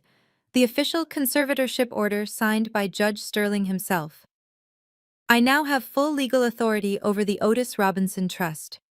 We want to initiate an immediate transfer of $100 million to the family holding account and authorize a cash withdrawal of $200,000 for incidental expenses. Today. Vivian beamed, clutching her Prada bag. We have a lot of deferred maintenance to attend to, Mr. Gunter, and my gala is next week. We need liquidity. Mr. Gunter did not smile. He did not blink. He picked up the document, holding it by the corner as if it were mildly distasteful. He adjusted his rimless glasses and read the text in silence. The silence stretched on for a minute, then two. Marcus drummed his fingers on the table, impatience radiating off him in waves. Everything is in order, Marcus snapped. It is a standard transfer. Stop wasting my time. Mr. Gunter finally looked up. He placed the document back on the table and folded his hands. I am afraid I cannot authorize this transaction, Mr. Robinson. The air left the room. Marcus sat up straight, his face reddening. Excuse me, did you not hear me? I am the conservator. The court gave me control. You have a legal obligation to release those funds. You have control over Zola Robinson. Mr. Gunter said, his voice calm and terrifyingly polite. But you do not have control over the trust itself. Grandfather Otis was a very meticulous man. When he established this trust, he included a fail-safe clause for this exact scenario. He designated a trust protector. "A what?" Vivian squawked. "A trust protector," Gunter repeated. "An independent third party appointed to ensure the beneficiary interests are served." According to the bylaws of the Zurich Sovereign Trust, any withdrawal over $10,000 requires the countersignature of the designated trust protector. Without that signature, the assets are frozen, ironclad. Marcus stood up, slamming his fist on the table. "This is ridiculous. I am her father. I am the guardian. Who is this protector? Is it Henderson? Is it some senile lawyer? I will fire them. You cannot fire the trust protector." Gunter replied, unfazed. "Their authority supersedes yours in matters of the trust corpus, and until they sign off, not 1 cent leaves this bank. Those are the rules of the institution, Mr. Robinson. We answer to Swiss banking regulations, not Judge Sterling." "But we need that money," Vivian shrilled, panic creeping into her voice. "We have debts. I mean expenses." "You cannot do this. I am not doing anything, Mrs. Robinson. I am following instructions." Mr. Gunter stood up, signaling the meeting was over. 2 large security guards materialized at the glass doors. "Unless you have the countersignature, I suggest you leave. Good day." Marcus looked at the guards, then back at the unmovable banker. His face turned a dangerous shade of plum. He grabbed the court order, crumpling the edges. "This is not over," he snarled. "I will sue this bank into the ground." "You are welcome to try," Gunter said, turning his back to file a paper. Marcus grabbed Vivian's arm and marched her out of the office. They walked to the elevator in stunned silence. The doors closed, sealing them in a mirrored box. Marcus punched the wall, a guttural roar of frustration escaping his throat. They had the crown, but the treasury was locked tight. And somewhere from the grave, Otis Robinson was laughing at them. The library of the Robinson estate looked like it had been ransacked by a SWAT team. Books were pulled from shelves and papers covered every inch of the Persian rug. Marcus paced back and forth, his tie undone and his face slick with sweat. Vivian sat on the sofa, clutching a glass of vodka, her hands shaking so badly the ice rattled against the crystal. Trey was curled in the leather armchair, biting his fingernails down to the quick. "This is impossible," Marcus roared, kicking a stack of file folders. "The old man was senile. He could not have locked the money up this tight without me knowing. I was the executor. I handled everything." "He did not trust you, Marcus."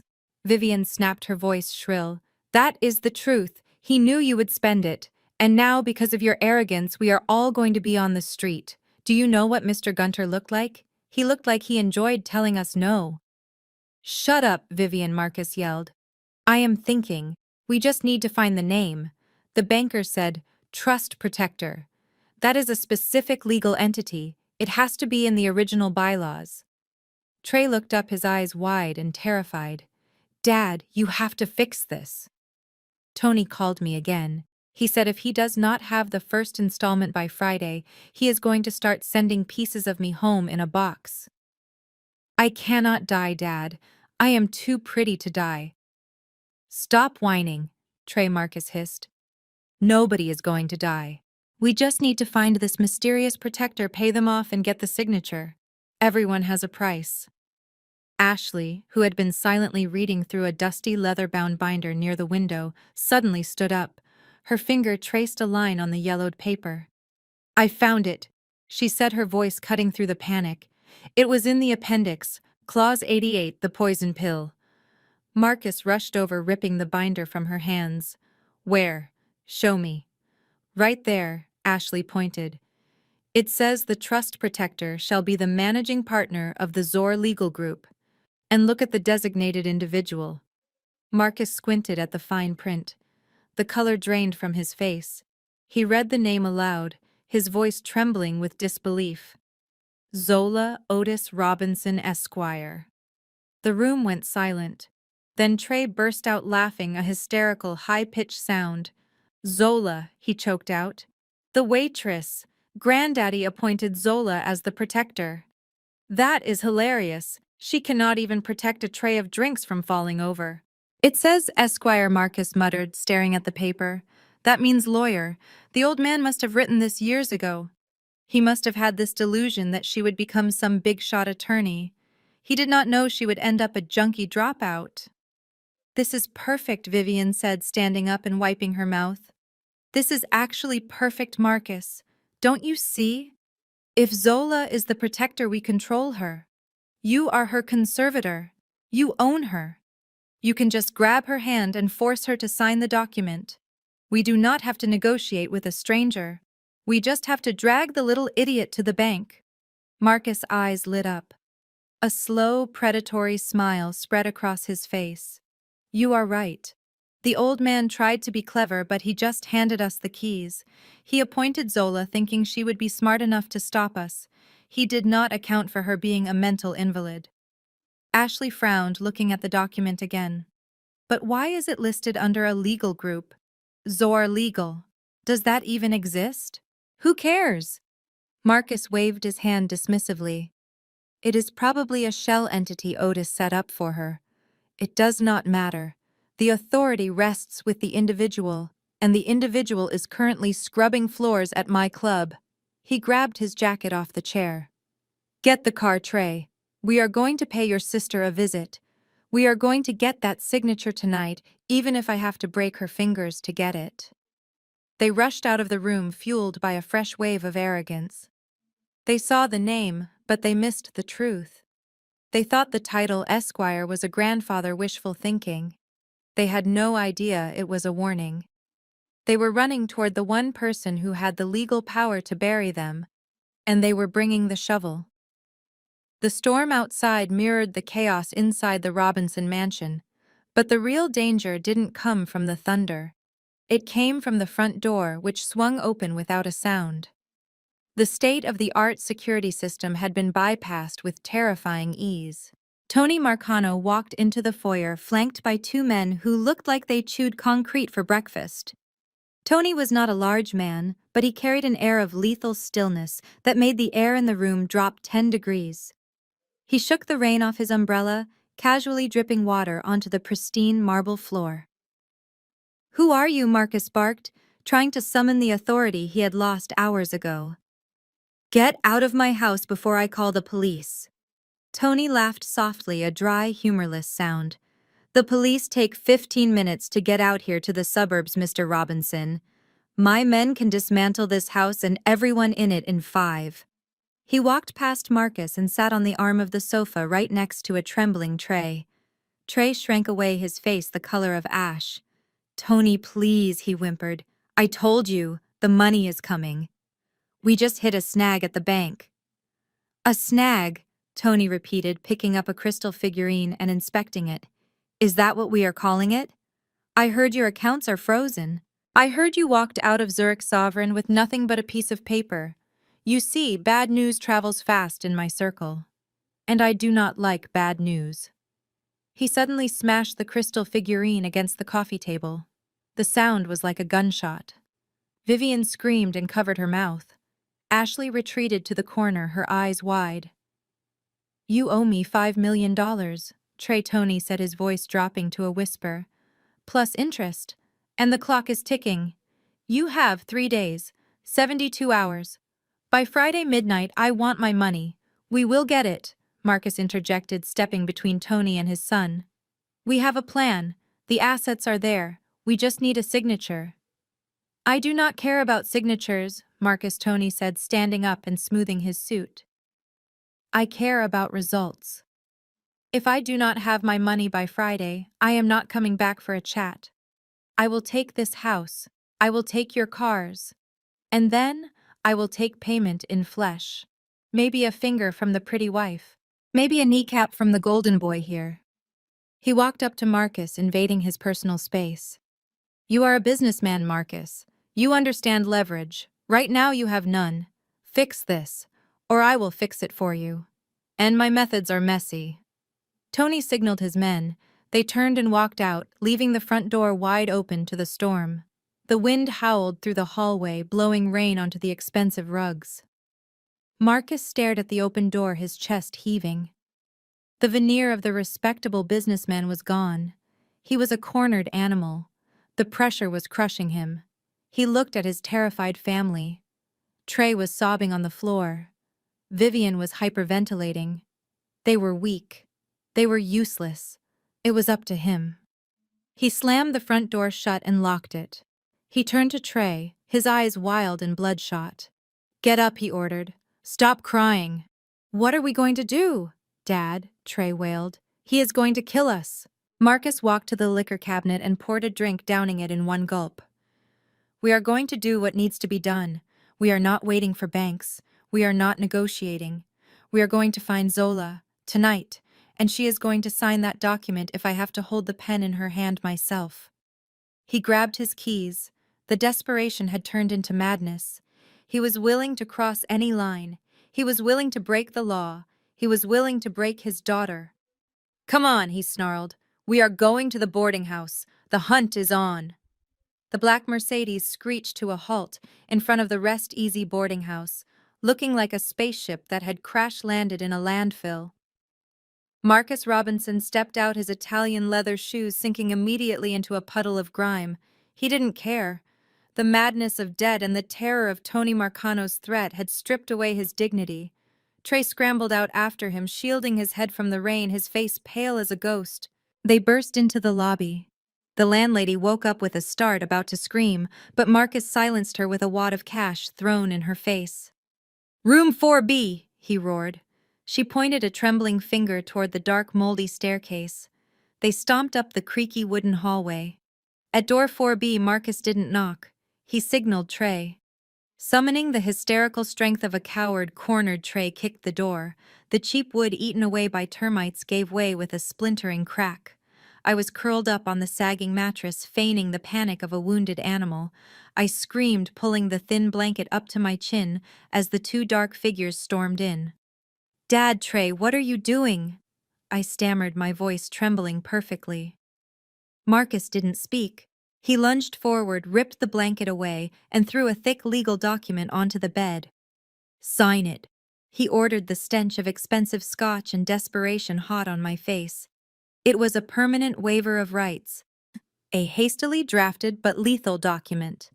It stated I voluntarily resigned as trust protector and transferred full control of the Otis Robinson Trust to Marcus. "I don't understand," I cried, eyes wide with feigned innocence. "What is this? Why do I have to sign?"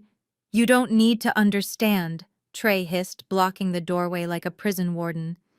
"You just need to sign, now, or I won't be responsible for what happens." "But I need to read it," I whimpered, clutching the pen with shaking hands to stall for time. "Granddaddy said not to sign things without reading." Marcus snapped. He grabbed me by the collar of my t-shirt, lifting me partially off the mattress. "Listen to me, you idiot. I am your father. I am your conservator. You are mentally incompetent. You don't get to read. I say you sign, you sign. Do you want me to commit you to the state asylum? Sign it, now." He pressed the pen into my hand, his nails digging into my skin hard enough to bruise. This was exactly what I needed. Coercion, fear, violence. Under Georgia law, any contract signed under duress was void ab initio. But more importantly, this was extortion and aggravated assault. "Don't hurt me," I sobbed, letting the tears flow. I'll sign. I'll sign." I put the pen to paper.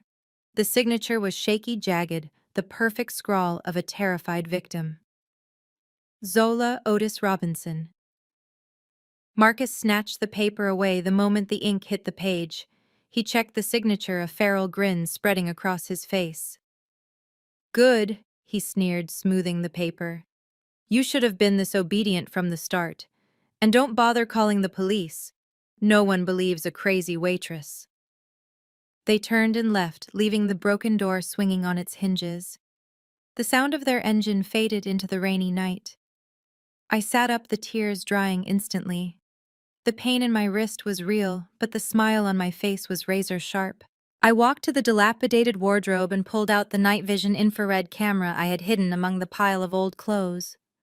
The red light was still blinking. It had captured everything. The break-in, the threat, the assault. Marcus thought he had just secured the keys to the kingdom. He didn't know he had just signed his own confession. That paper was worthless in court, but this video was priceless. I tucked the camera into my waterproof bag. Tomorrow was Friday. It was time to end this charade.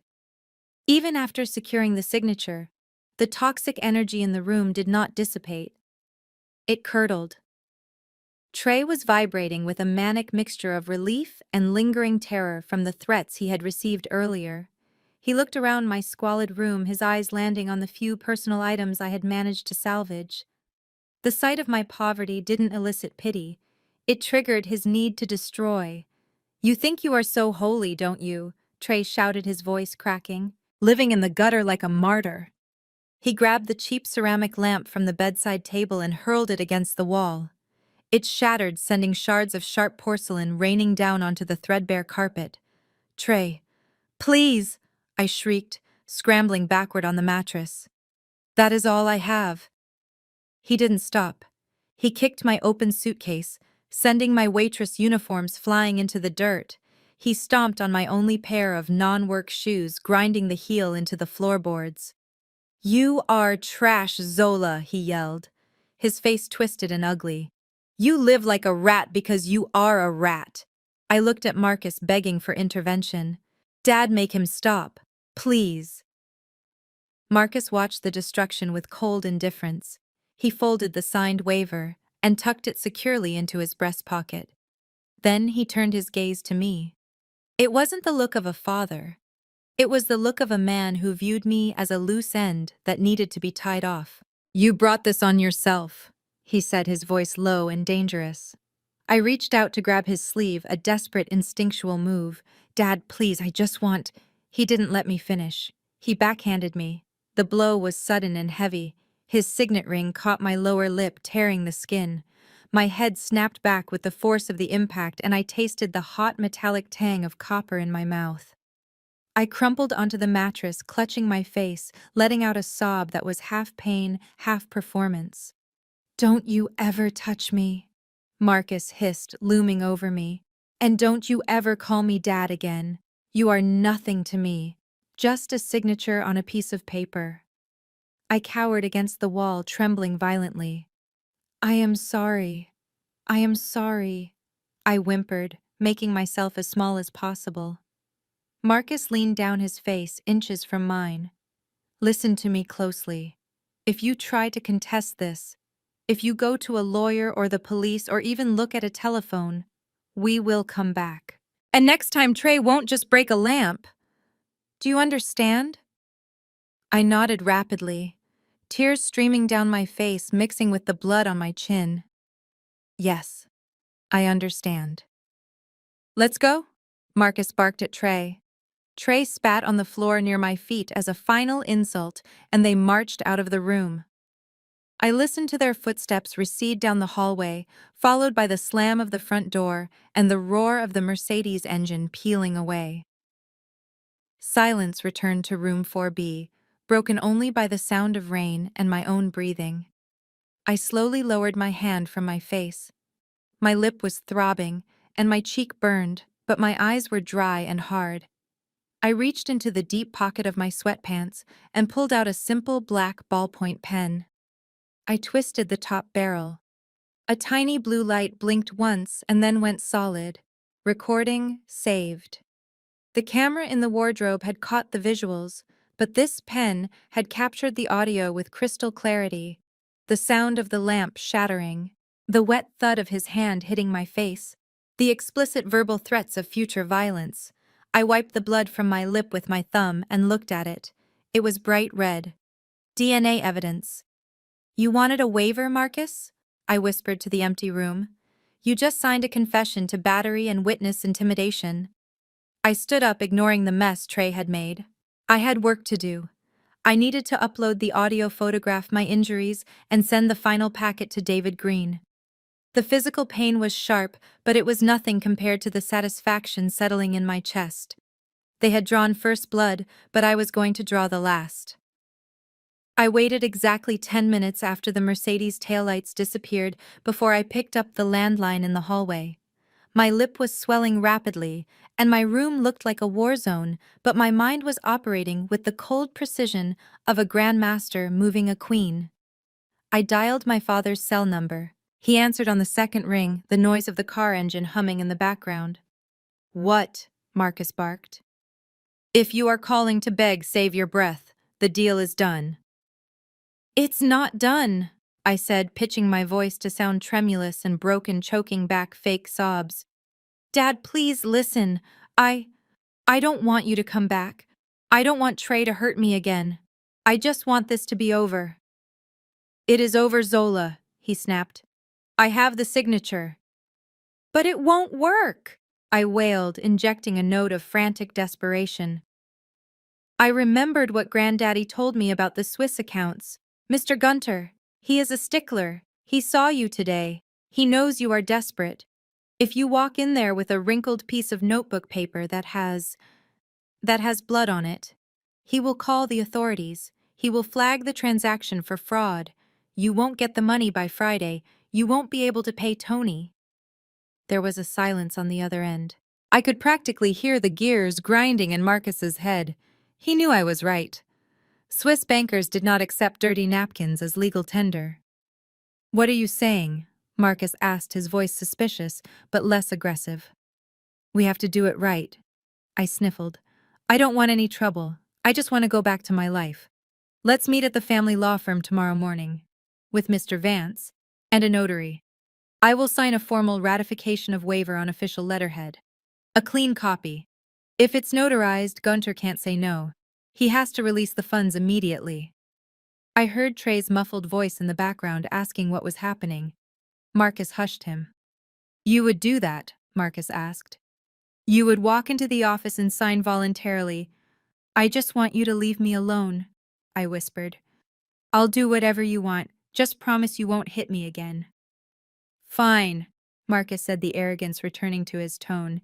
He thought he had broken me completely. He thought I was maneuvering to save my own skin, not to flay his. "Tomorrow morning, 9 sharp at Vance and Associates. And Zola, wash your face. You look like a disaster. If you try anything funny, remember what I said." "I will be there," I promised. He hung up. The line went dead. I slowly replaced the receiver. A dark satisfaction settled in my chest. They took the bait. The waiver signed in this room was evidence of a crime, but it was messy. By luring them to the law firm, I was moving the kill zone to a controlled environment. At the law firm, there would be witnesses. There would be a notary public who is a sworn officer of the state. There would be electronic records. By forcing me to sign a fraudulent document in front of a notary, they were upgrading their crime from simple assault to complex wire fraud and conspiracy to commit grand larceny. And best of all, I would have everyone, Marcus, Vivian, Trey, and their crooked lawyer in one room, perfectly positioned for the final blow. I walked back to my room and stepped over the shattered remains of my lamp. I picked up my phone and sent a single encrypted text to David Green. "The meeting is set. 9 Huzru a.m. Vance and Associates. Bring the cavalry." Then I opened my suitcase and pulled out the one thing Trey hadn't destroyed. It was buried at the very bottom, wrapped in plastic. My Harvard Law graduation suit. A sharp-tailored blazer and trousers in charcoal gray. I hung it on the back of the broken door. Z, the waitress, died tonight in this room. Tomorrow, Zola Robinson Esquire was walking into that office. And she was taking no prisoners. The sun had barely risen over the Atlanta skyline, casting a pale gray light through the grime on my window pane. I was sitting on the edge of the bed, staring at the bruise on my lip in a cracked hand mirror, when a soft knock echoed from the hallway. It was not the pounding of a fist like last night. It was a polite, rhythmic tap. I opened the shattered door. Ashley stood there wrapped in a beige cashmere trench coat, holding 2 coffees from a high-end cafe. She looked out of place in the rest-easy hallway, like a diamond in a gutter. She surveyed the damage to the room, the broken lamp, the footprint on my clothes, and her nose wrinkled in distaste. "Can I come in?" she asked, her voice dripping with faux concern. "I brought you a latte. Oat milk. Just how you used to like it." I stepped aside, letting her enter. She gingerly sat on the wooden chair, dusting it off with a napkin first. She looked at my swollen lip and sighed, shaking her head. "Look at what they did to you, Zola. They are animals. Absolute animals. I told Trey he went too far, but you know how he gets when he is scared." I took the coffee, but did not drink it. "What do you want, Ashley?" I asked, keeping my voice flat. "I am here as a friend," she said, leaning forward, her eyes wide and earnest. "I know you hate them. Believe me, I get it. Living in that house is like living in a shark tank. But Zola, you have to be smart today." She took a sip of her drink, pausing for effect. "I know you are planning to go to the office. I know you said you would sign. But I can see that look in your eyes. You are thinking about fighting. You are thinking about making a scene." I stayed silent, letting her fill the void. "Don't do it," she whispered. "Marcus is desperate. If you try to block this transfer, he will not just hurt you, he will bury you. He has judges in his pocket, he has cops on payroll. You cannot win this war, Zola." "So what should I do?" I asked, playing the defeated victim. "Just let them steal my inheritance." Ashley smiled, a conspiratorial, tight expression.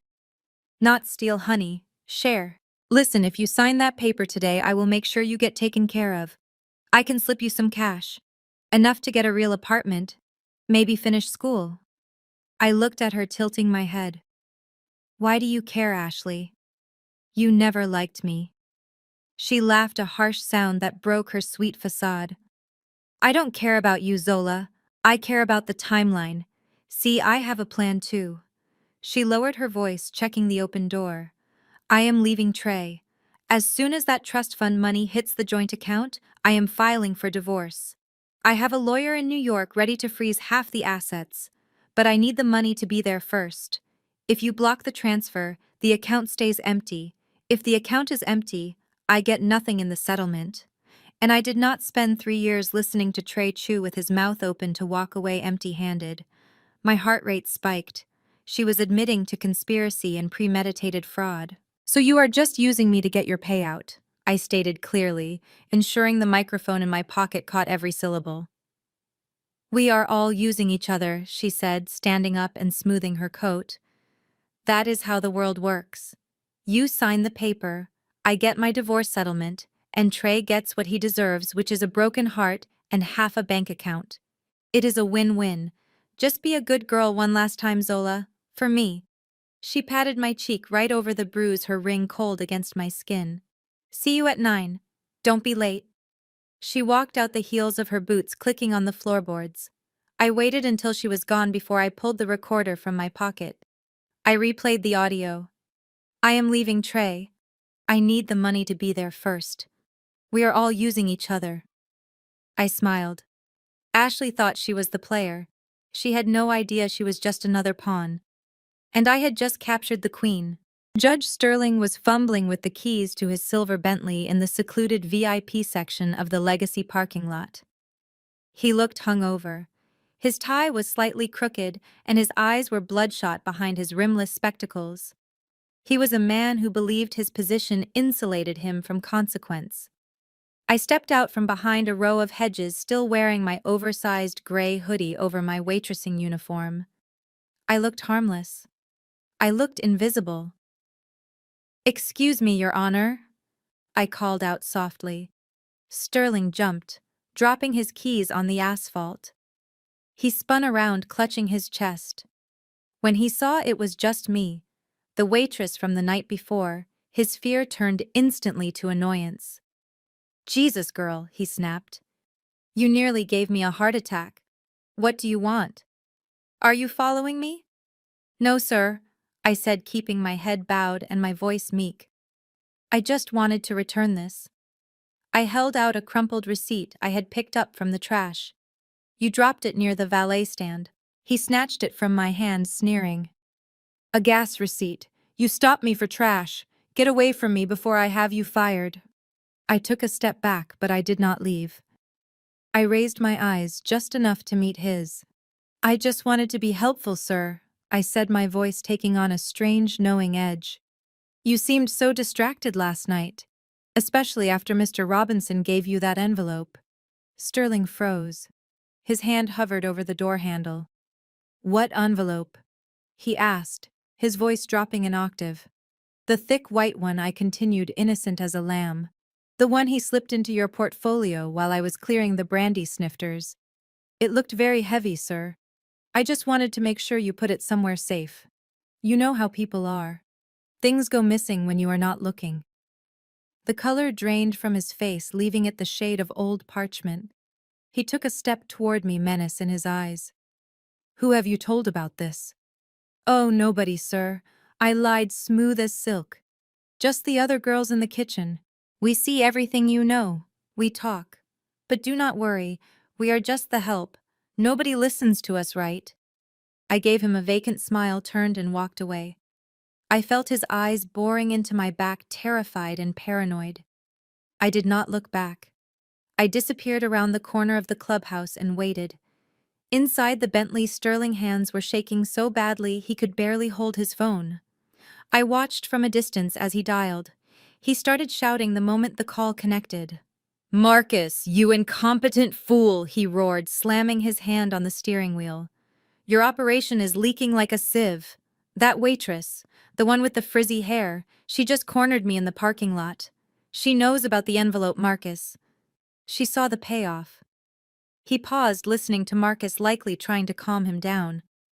I do not care if she is retarded, Sterling screamed, spitting onto his dashboard. She has eyes, and she talks to the kitchen staff. If this gets out, if one whisper of bribery reaches the ethics committee, I am ruined. And if I go down, Marcus, I am taking you and your entire miserable family with me. He took a deep breath, his greed taking over his fear. The price just went up. I want another 50,000. Cash. Before I sign anything else regarding that girl conservatorship, you bring it to the office today, or the deal is off. He hung up and peeled out of the parking lot, tires screeching. I stepped out from my hiding spot. Perfect. Sterling was now panicked and greedy. Marcus was now stressed and financially desperate. I had turned them against each other right before the main event. The stage was set. The leather chair in Marcus Robinson's private study creaked under the weight of his collapsing empire. He stared at his computer screen, his eyes burning with stress. The phone pressed to his ear was hot against his skin. Judge Sterling was screaming on the other end. The panic from the parking lot incident had metastasized into full-blown extortion. I changed my mind. Marcus. Sterling hissed, his voice distorted by fear. 50,000 is an insult. That waitress saw the envelope. She is a loose end. If she goes to the ethics board, I lose my judgeship. I lose my pension. I need insurance. I want $2 million. $2 million. Marcus choked out his hand, gripping the edge of his mahogany desk. You are out of your mind. We had a deal. I paid you 10,000 for the order. The price of silence has gone up. Sterling snapped. Inflation. Marcus, I want the money wired to the Cayman account within the hour. If the alert does not pop up on my phone by 5 o'clock, I am not just canceling the meeting tomorrow. I am driving straight to the district attorney and cutting a deal. I will tell them you forced me.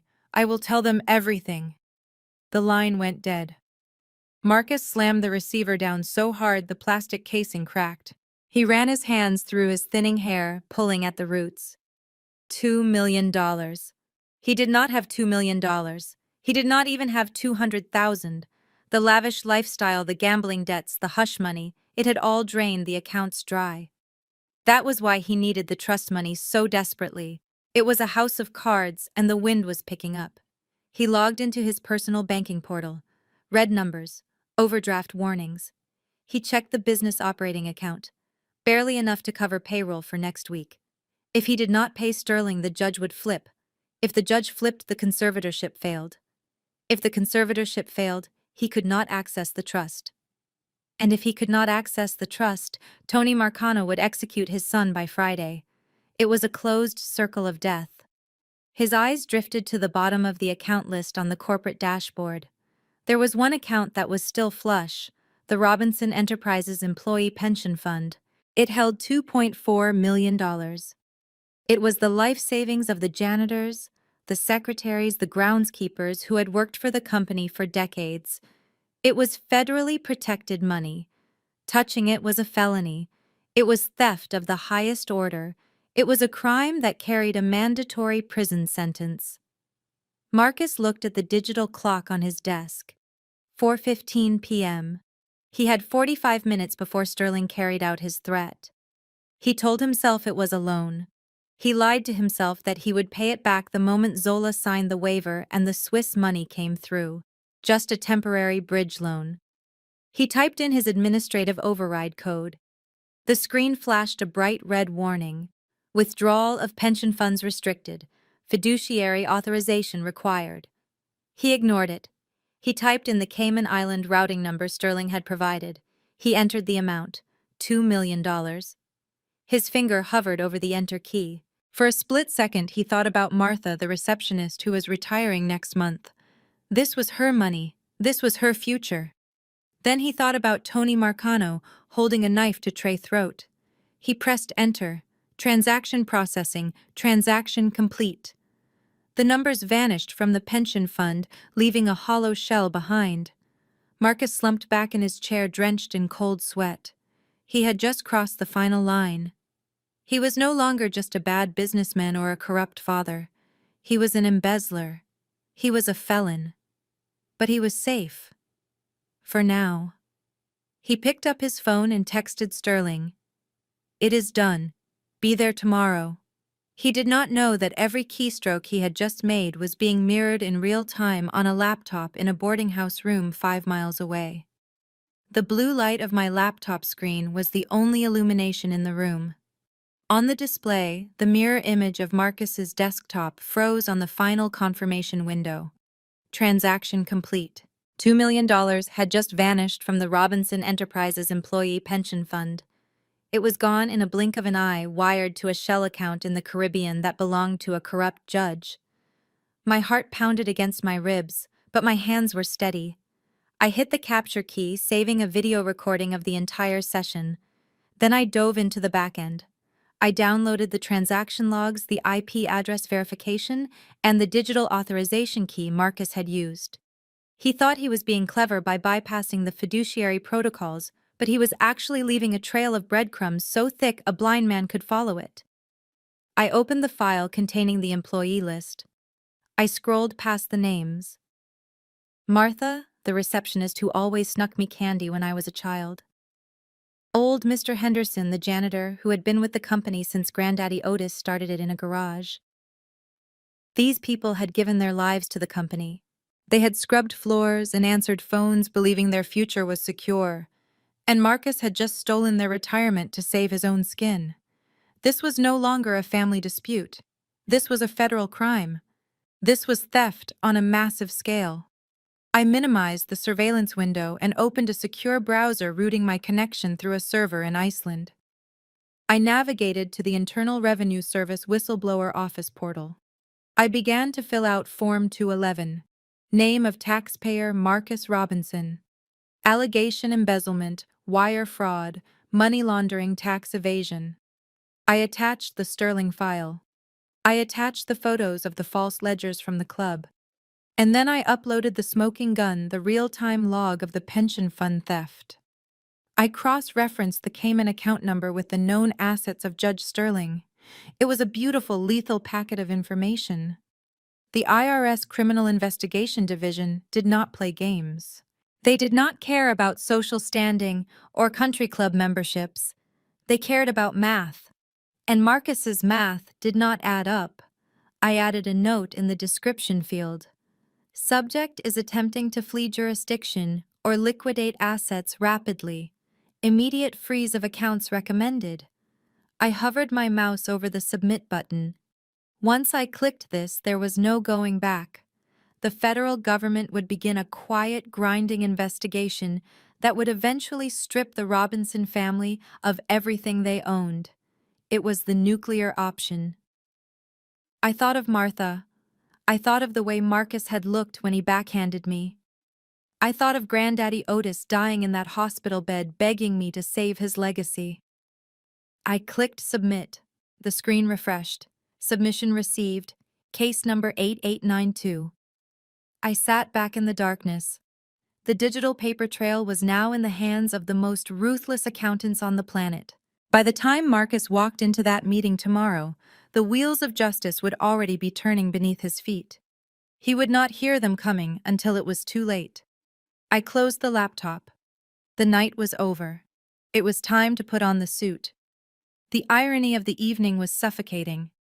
While Marcus was frantically covering the tracks of a multi-million-dollar embezzlement in his study upstairs, Vivian was downstairs hosting the celestial-themed Save the Angels Gala. The ballroom was transformed into a white and gold paradise filled with lilies that cost more than my college tuition. The champagne flowed like water, and the Atlanta elite preened in their tuxedos and gowns, oblivious to the rot beneath the floorboards.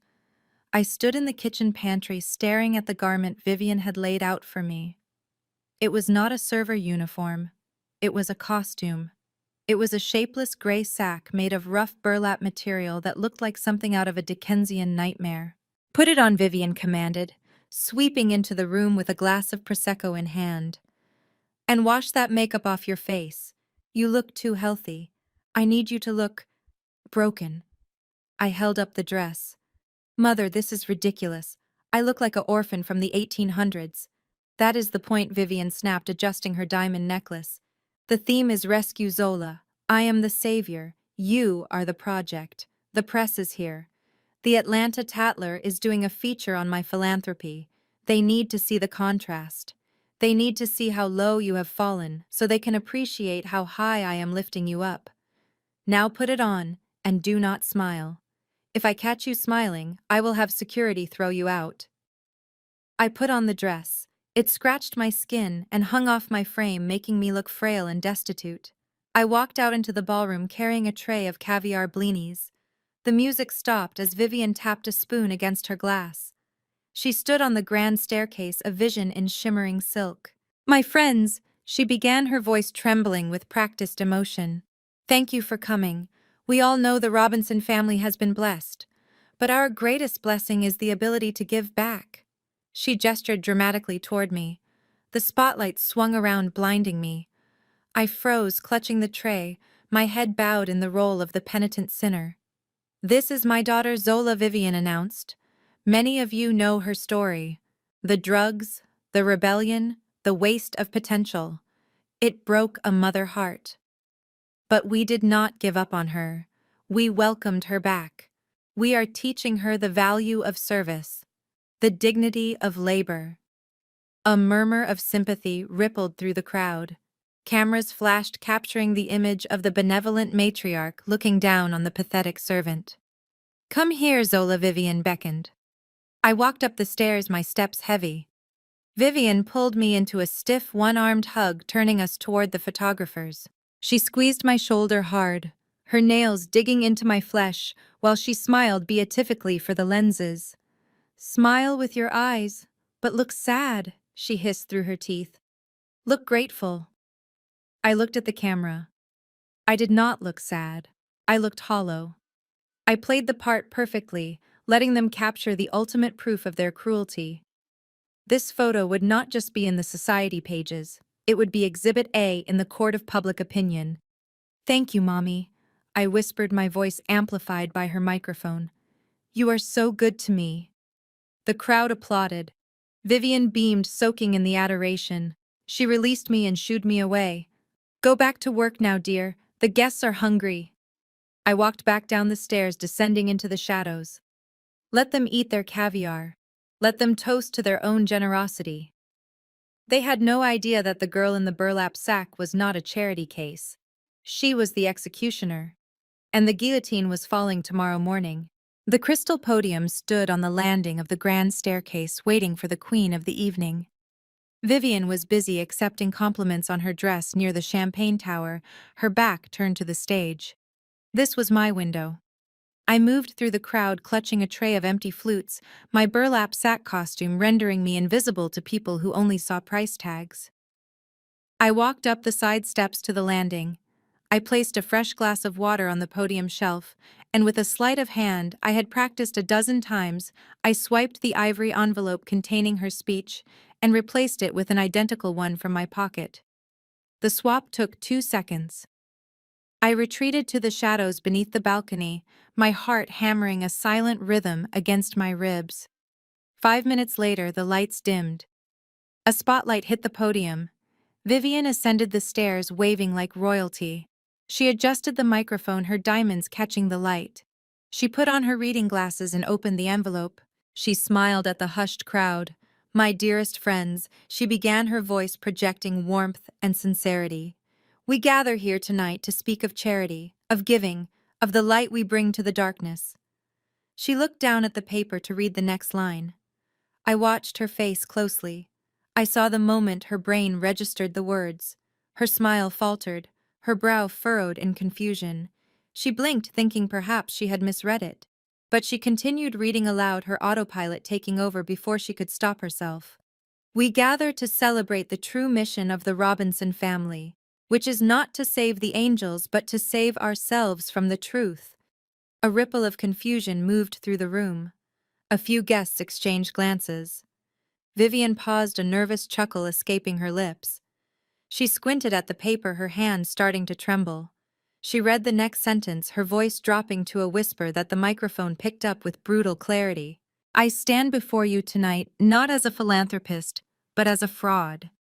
Everything you see here, the flowers, the champagne, the smiles, is paid for with money that does not belong to me. It is a costume designed to hide the ugliness of my own greed. Vivian gasped audibly. She stepped back from the podium as if it were on fire. She crunched the paper in her fist, her face turning a mixture of pale white and furious red. This is not right, she stammered into the mic, the feedback whining. Someone has changed my speech. This is a joke, a sick joke. She looked frantically around the room, her eyes wild. She spotted me standing in the shadows near the kitchen door. Her finger shot out, pointing at me with a shaking rage. You, she shrieked, her composure shattering completely. You did this, you ungrateful little witch. Security, get her out of here. But the damage was done. The guests were no longer looking at me with pity. They were looking at Vivian with suspicion. The words fraud and greed hung in the air like smoke. They whispered behind their hands. Was she drunk? Was it a breakdown? Or was it a moment of accidental honesty? Marcus rushed up the stairs, grabbing Vivian by the arm and pulling her away from the microphone, his face a mask of fury. The band struck up a loud, frantic jazz number to drown out the awkwardness, but the atmosphere had turned poisonous. I turned and walked into the kitchen. I did not run. I did not hide. I simply walked away, leaving the chaos behind me. Vivian wanted a night the world would never forget. I made sure she got exactly that. The morning sun did not bring warmth to the Robinson estate. It only illuminated the wreckage of the previous night's disaster. I was in the guest room buttoning the collar of my charcoal suit when the door banged open. Trey stood there, his eyes manic and bloodshot. In his hand, he clutched a piece of paper I had intentionally left sticking out of my purse. I knew it, he screamed, waving the document in my face. I knew you were holding out on us. It was a bank statement. Or rather, a very convincing forgery of one.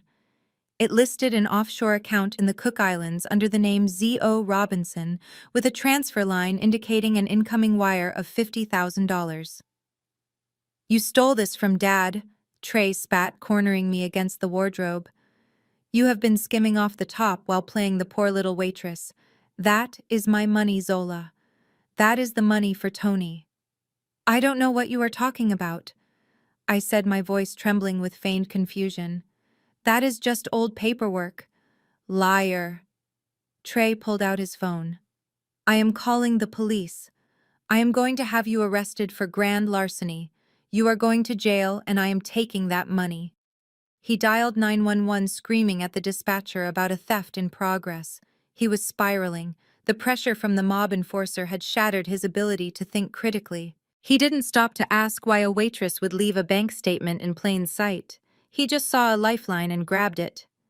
10 minutes later, two uniformed officers stood in the foyer. Trey was pacing back and forth, vibrating with nervous energy. Marcus and Vivian had come downstairs looking haggard and confused. "Arrest her," Trey demanded, pointing a shaking finger at me. "She stole $50,000 from the family business. I have the proof right here." He shoved the crumpled paper at the older officer. The officer took the paper, adjusting his glasses. He scanned the document slowly. He looked at the account number. He looked at the date. Then he looked at the bottom line. "Sir," the officer said, his voice flat, "this is a statement for a student checking account. It was opened 6 years ago."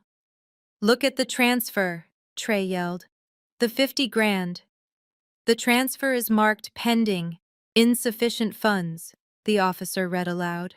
"And the current available balance is $0.00. Actually, it is negative. There is a $5 service fee." The room went silent. Marcus closed his eyes, rubbing his temples as if fighting a migraine. Vivian let out a sigh of disgust. "But she—" Trey stammered, snatching the paper back. He stared at the numbers. He had been so blinded by greed, he hadn't read the columns correctly. "Is this a joke?" the officer asked, clearly annoyed. "We have real crimes to solve, Mr. Robinson. Calling in a false report is a misdemeanor." "I am sorry, officers," Marcus intervened, stepping forward and putting a hand on Trey's shoulder. "My son is under a lot of stress. There has been a misunderstanding. Please show yourselves out." The police left, shaking their heads. Trey stood there holding the worthless piece of paper, his face burning with humiliation. "You idiot," Marcus hissed at him. "Get dressed, we are late for the lawyers." I adjusted my cuffs, hiding a small smile. Trey was mentally exhausted. The police were annoyed with the family, and Marcus was more distracted than ever. The decoy had worked perfectly. They were walking into the trap, blind, deaf and dumb. The precinct smelled of stale coffee and misery. I sat on the metal bench in the holding area, my hands folded calmly in my lap. Marcus had brought me here under the pretense of a mental health hold just 30 minutes ago. He had flashed the conservatorship papers at the desk sergeant, claiming I was having a manic episode and needed to be restrained for my own safety until his lawyer could arrive to stabilize the situation. He thought he was putting me in a playpen to keep me from running. He did not realize he had just placed me in a fortress. The heavy double doors at the front of the station swung open with a bang. It was not Marcus returning with a notary. It was a man in a navy three-piece suit that whispered of old money and older power. He wore a bow tie and carried an ebony cane with a silver handle. It was Mr. Henderson, Granddaddy Otis's personal attorney, the executor of the original estate, and the most feared litigator in the state of Georgia. He walked with a cane not out of infirmity, but as a weapon. "I am here for my client," Henderson announced, his voice booming through the bullpen with a baritone authority that silenced the room. The desk sergeant looked up from his computer, annoyed. "Ms. Robinson is under protective custody per her father's orders, sir. She is not to be released to anyone but the conservator."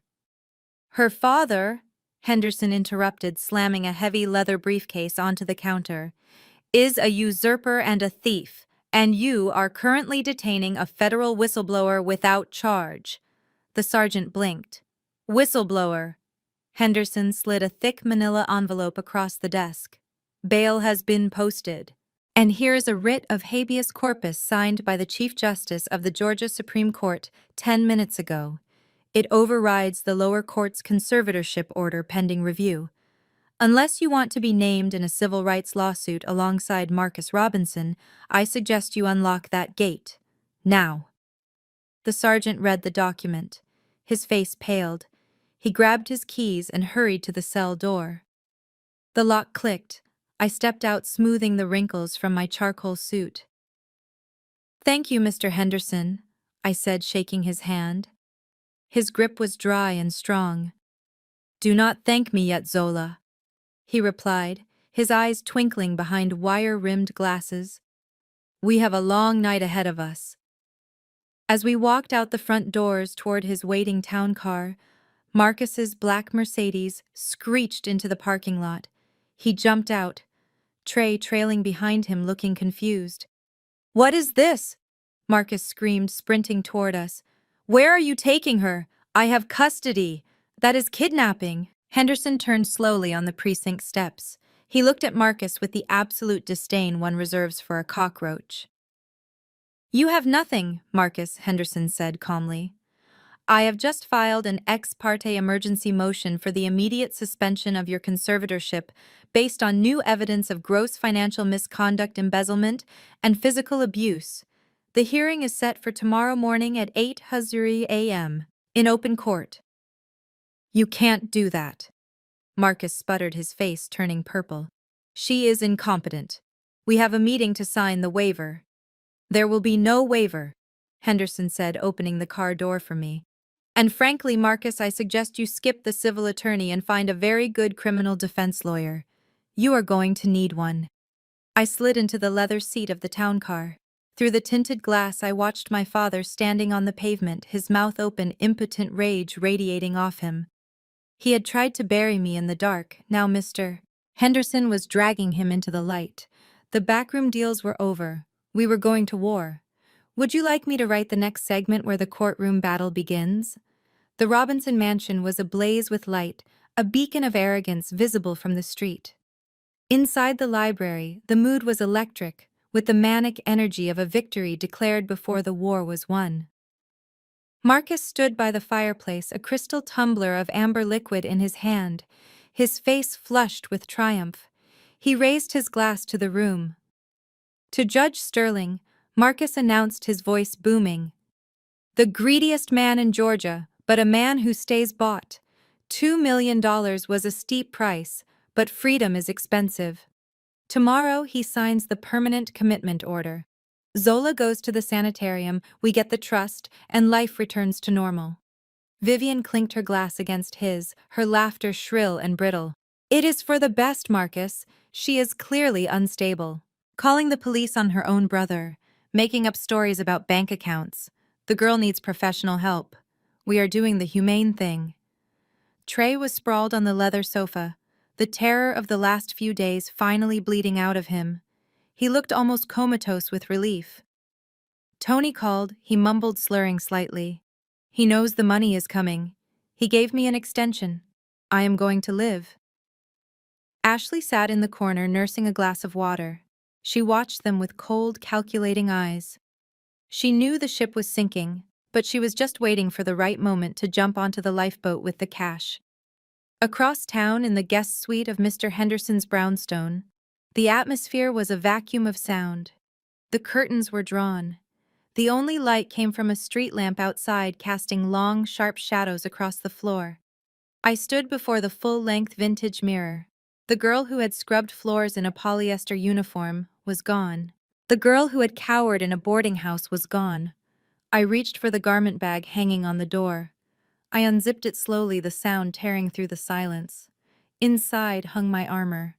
It was a bespoke suit I had commissioned in Boston after passing the bar exam, paid for with the money I earned clerking for the Supreme Court.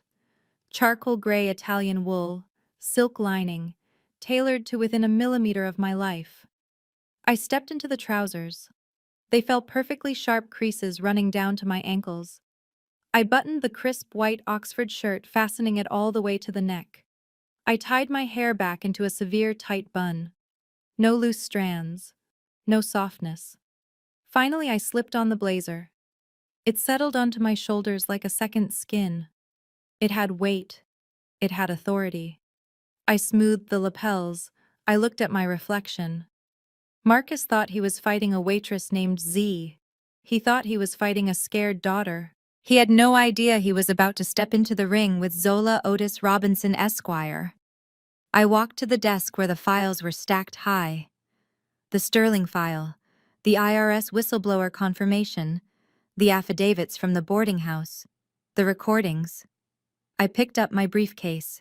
It was heavy with the weight of justice. "Enjoy your party, Father," I whispered to the empty room. "Drink your scotch. Laugh at your jokes, because tomorrow morning the hangover is going to be fatal." The morning sun hit the granite steps of the Fulton County Courthouse with a brilliance that felt almost stage-managed. It was the perfect lighting for a public execution, or in this case, a character assassination.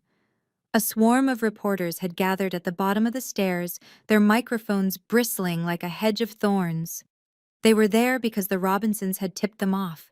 This was not just a legal hearing, it was a PR campaign. A convoy of black Escalades pulled up to the curb. The doors opened in unison. The Robinson family emerged looking less like defendants in a civil suit and more like royalty arriving for a coronation. Marcus led the phalanx.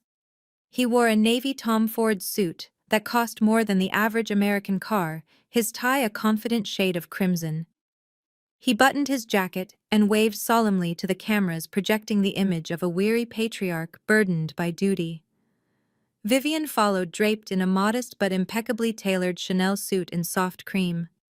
She clutched a vintage Hermes bag with both hands, her face arranged in a mask of brave suffering. She had waterproof mascara on just in case the cameras needed a tear. Trey and Ashley brought up the rear. Trey looked refreshed, the terror of the previous night washed away by the assurance that the fix was in. He wore designer sunglasses and a smirk he couldn't quite suppress.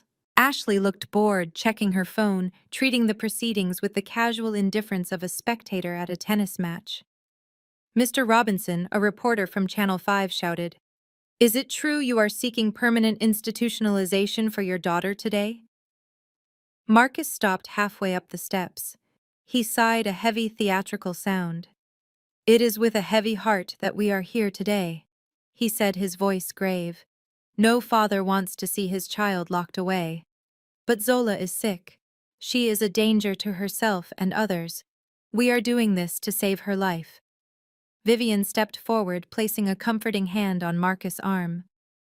"We just want our little girl to get the help she needs," she whispered loud enough for the boom mics to catch. "We love her so much. Please respect our privacy during this tragedy."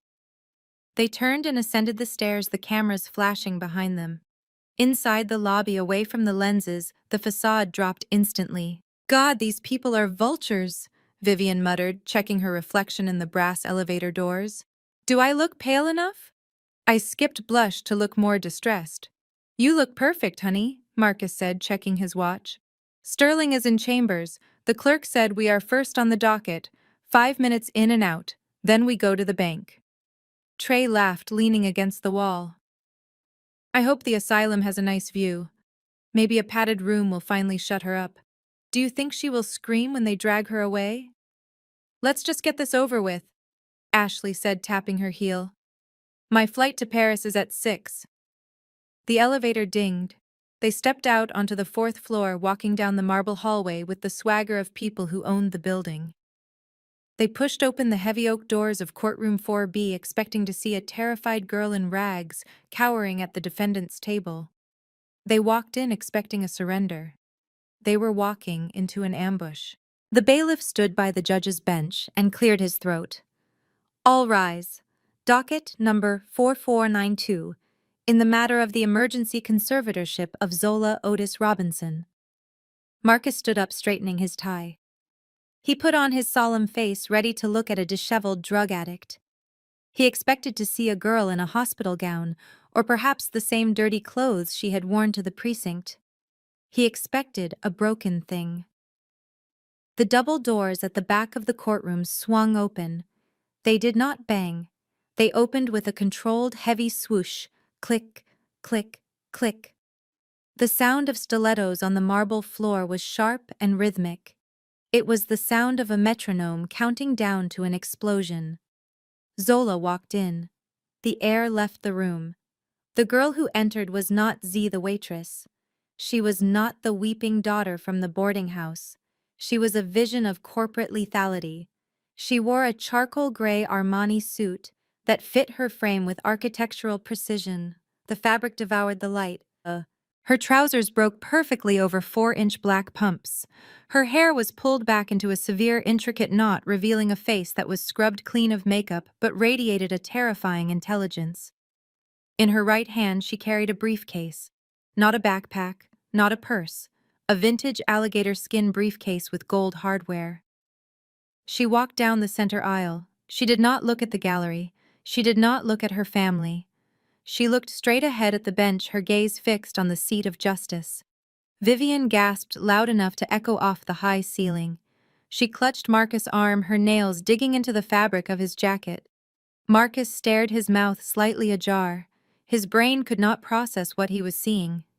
He blinked, trying to superimpose the image of the waitress over this stranger. "Where did she get that?" Trey whispered, leaning forward, his eyes wide. "That bag. That is a $10,000 bag. She stole it." Vivian hissed, her voice trembling with indignation. "She must have broken into the coat check at the club, or she lifted it from a guest room. Look at the fit. That is tailored. She probably stole it from one of the female partners at a law firm she cleaned." "It is a costume," Marcus muttered, recovering his composure. He forced a sneer onto his face. "It is just another game. She is playing dress-up. She thinks if she dresses like a lawyer, the judge will forget she is crazy." "She looks good, though," Ashley murmured under her breath, a flicker of unease crossing her face. "Too good." Zola reached the swinging gate that separated the public gallery from the court floor. She pushed it open. She did not walk to the defendant chair where the accused usually sat. She walked to the counsel table on the right. She placed the briefcase on the table. The gold latches clicked open with a sound like a gun being cocked. She pulled out a pristine legal pad and a silver fountain pen. She sat down, crossing her legs with a grace that was not learned in a boarding house. Marcus watched her, waiting for the facade to crack. Waiting for her to start screaming or shaking. But she just sat there, perfectly still. "That is stolen property," Marcus growled, leaning over the railing. "You are going to jail for theft before we even get to the committal. Zola, take that suit off. It does not belong to you." Zola did not turn around. She did not acknowledge his existence. She simply uncapped her pen and wrote the date on the top of her pad. The indifference was colder than any scream. She was not playing a role. She was taking her position. The heavy oak door behind the bench swung open and Judge Sterling emerged. He swept into the room with the entitlement of a man who believed the law was something he wrote, not something he obeyed. He adjusted his silk robes and took his seat on the elevated platform, looking down at the courtroom with bored disdain. He looked hungover. His face was puffy, and his eyes were red, but his arrogance was intact. He had $2 million of stolen pension money in his offshore account, and he was ready to deliver the service he had been paid for. He banged the gavel once. The sound was sharp and final, like a gunshot. "Be seated," Sterling barked. "We are here for docket 4492, the emergency conservatorship of Zola, Otis Robinson."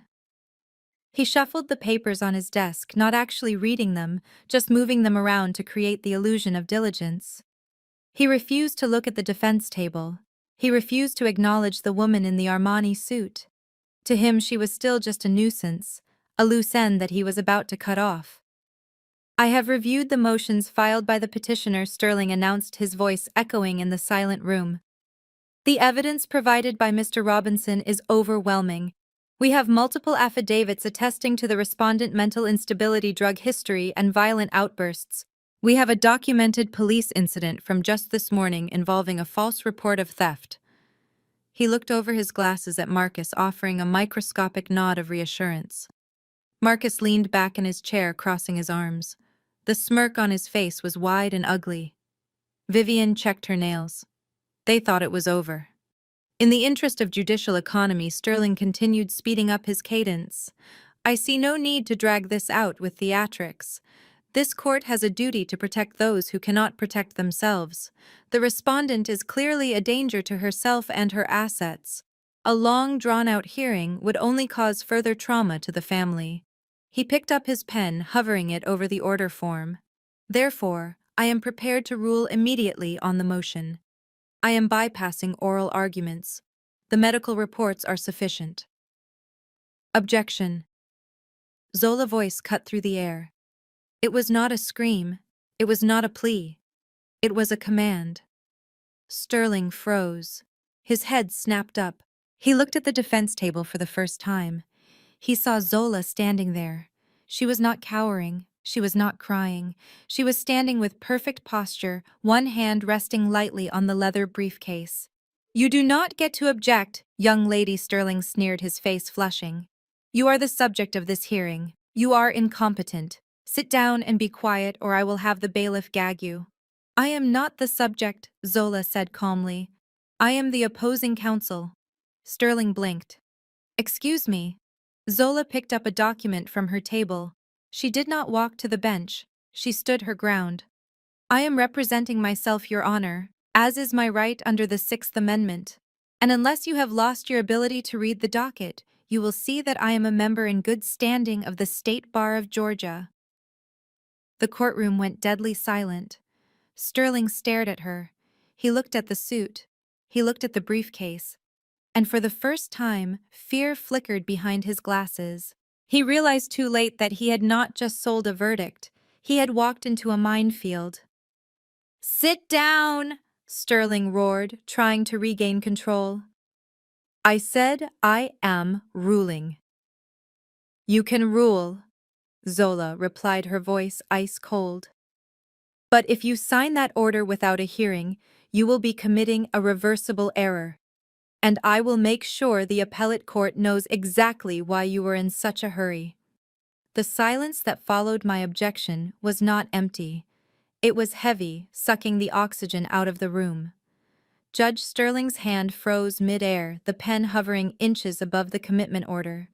He looked down at me over the rim of his spectacles, his face twisting from boredom into a mask of incredulous rage. "You are out of order," Sterling bellowed, his voice echoing off the mahogany walls. "Sit down immediately. You have been deemed mentally incapacitated by this court's preliminary findings. You have no standing to address the bench." I remained standing. I did not fidget. I did not flinch. I smoothed the lapel of my jacket with a slow, deliberate movement. Under Georgia Official Code Title 29, a respondent in a conservatorship hearing retains the absolute right to contest the petition. I stated, my voice projecting clearly to the back of the room without shouting. "I am exercising that right." Sterling slammed his gavel down. "You are exercising my patience. I will not have my courtroom turned into a circus by a delusional girl playing dress-up. Where is your guardian ad litem? Where is Mr. Henderson?" He scanned the gallery, locking eyes with Mr. Henderson in the front row. "Counselor, get your client under control, or I will hold you in contempt." Henderson smiled, a thin, razor-sharp expression. He remained seated. "I am not her counsel of record today, Your Honor. I am merely a spectator." Sterling turned back to me, his face turning a dangerous shade of purple. "Then who is representing you? Where is he?"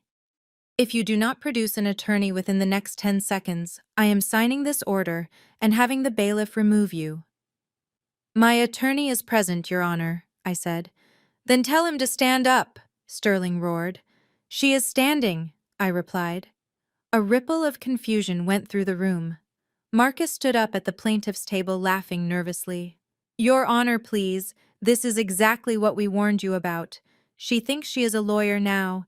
It is part of the psychosis. Just sign the paper."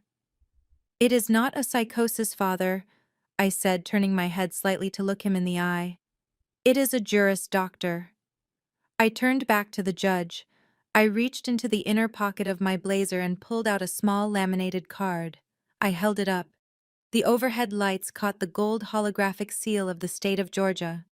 "My name is Zola Otis Robinson," I announced, my voice ringing with authority. "I am a graduate of Harvard Law School, magna cum laude. I passed the Georgia bar exam 2 years ago. My bar number is 884291. You can check the registry right now." I am representing myself. Sterling stared at the card. He looked at the suit. He looked at the steely intelligence in my eyes that he had ignored in the parking lot yesterday. The realization hit him like a physical blow. The waitress who had seen the bribe was not a helpless witness. She was a prosecutor in waiting. That is impossible, Vivian gasped from the table behind Marcus. She dropped out. She scrubs floors. I went undercover, I corrected her, still facing the judge, to gather evidence, and I have gathered a significant amount of it. I picked up my briefcase and walked through the swinging gate into the well of the court. I moved with the predatory grace of a shark entering deep water. I placed my hands on the defense table and leaned forward. Now, Your Honor, I said, my voice dropping to a lethal calm. I move to dismiss the petition for conservatorship with prejudice. And I move to introduce Exhibit A, a motion for the immediate recusal of Judge Sterling due to demonstrable corruption and conflict of interest. The room erupted. Reporters jumped to their feet.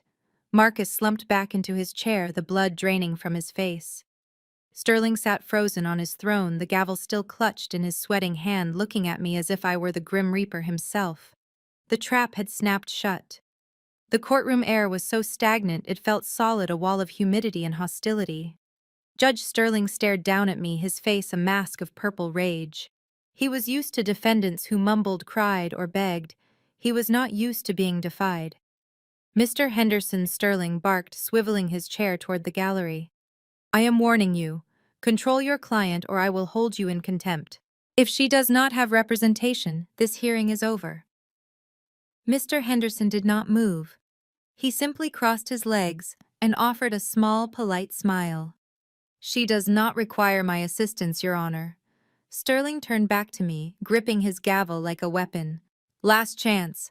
Name your counsel or leave my courtroom. I took a step forward. The sound of my heels on the parquet floor was the only noise in the room. I stopped directly in front of the bench, close enough to see the sweat beading on Sterling's upper lip.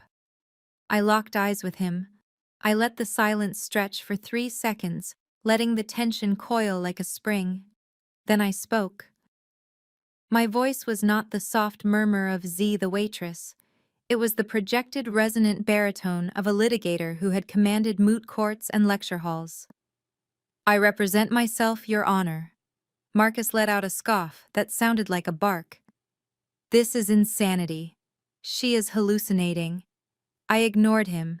I reached into my breast pocket. I did not rush. Every movement was deliberate, calculated to maximize the theater of the moment. I pulled out a hard plastic card. State of New York, Bar Association License Number 5542. I announced, my diction crisp and perfect. I flicked my wrist. The card spun through the air and landed with a sharp clack on the wooden defense table. It slid across the polished surface, stopping right under the nose of the court stenographer. Graduated magna cum laude, Harvard Law School class of 2022. I continued, my voice rising to fill the cavernous space. Editor-in-Chief of the Law Review, specialization in white-collar financial crimes and racketeering. The room erupted. It wasn't just a gasp. It was a physical wave of shock that rolled through the gallery. The reporters in the back row jumped to their feet, pens flying across notepads. Flashbulbs popped from the hallway through the glass windows of the doors. I turned slowly to face my family. Vivian had her hand over her mouth, her eyes wide and unblinking, staring at the card as if it were a venomous snake. Trey's jaw had literally dropped, his sunglasses sliding down his nose. But it was Marcus who looked the worst. The blood had drained entirely from his face, leaving him the color of wet ash. He looked from the card to me, and for the first time in my life, I saw true, unadulterated fear in his eyes. The narrative of the drug addict daughter, the broken failure, the helpless invalid. It all disintegrated in 10 seconds. That is a fake. Marcus screamed, his voice cracking, desperate to salvage the lie. She printed it off the internet. She is a dropout. Check the registry, Marcus. I said, my voice ice cold. It is public record. I turned back to the judge. Sterling was staring at the card on the desk. His hands were shaking. He knew. He knew that you don't fake that kind of confidence. He knew that the waitress who had seen him take the bribe wasn't just a witness. She was a prosecutor. I placed my hands on the table, leaning in. Now that we have established my competence, Your Honor, I would like to move to the evidentiary phase. I have a few exhibits I believe you will find very interesting. The gavel in Sterling's hand lowered slowly, not with a bang, but with the soft thud of defeat. The game was over. The hunt had begun. The silence in the courtroom was shattered by the hum of the overhead projector as I plugged my flash drive into the defense table's AV hub. I did not ask for permission. In a hostile courtroom, you do not ask, you take. Exhibit A. I announced, my voice cutting through the stunned atmosphere. Surveillance footage from the Legacy Club dated October 14th, 11:42 p.m. The large screens mounted on the walls flickered to life. The image was grainy, shot in high-contrast black and white night vision, but the subjects were unmistakable. It was the VIP parking lot. A silver Bentley was parked next to a black Mercedes. Two men stood between the vehicles. A gasp rippled through the gallery. On screen, Marcus Robinson reached into his jacket and produced a thick white envelope. He handed it to the other man. The camera zoomed in digitally, a feature I had enhanced during my editing session. The recipient turned his face toward the light. It was Judge Sterling. This video captures the petitioner Marcus Robinson handing a cash bribe to the presiding official, Judge Sterling. I narrated, pointing a laser at the screen. This transaction occurred exactly 2 hours before the emergency conservatorship order was signed. "Turn it off!" Sterling screamed, jumping to his feet. His face had gone the color of spoiled milk. "This is inadmissible.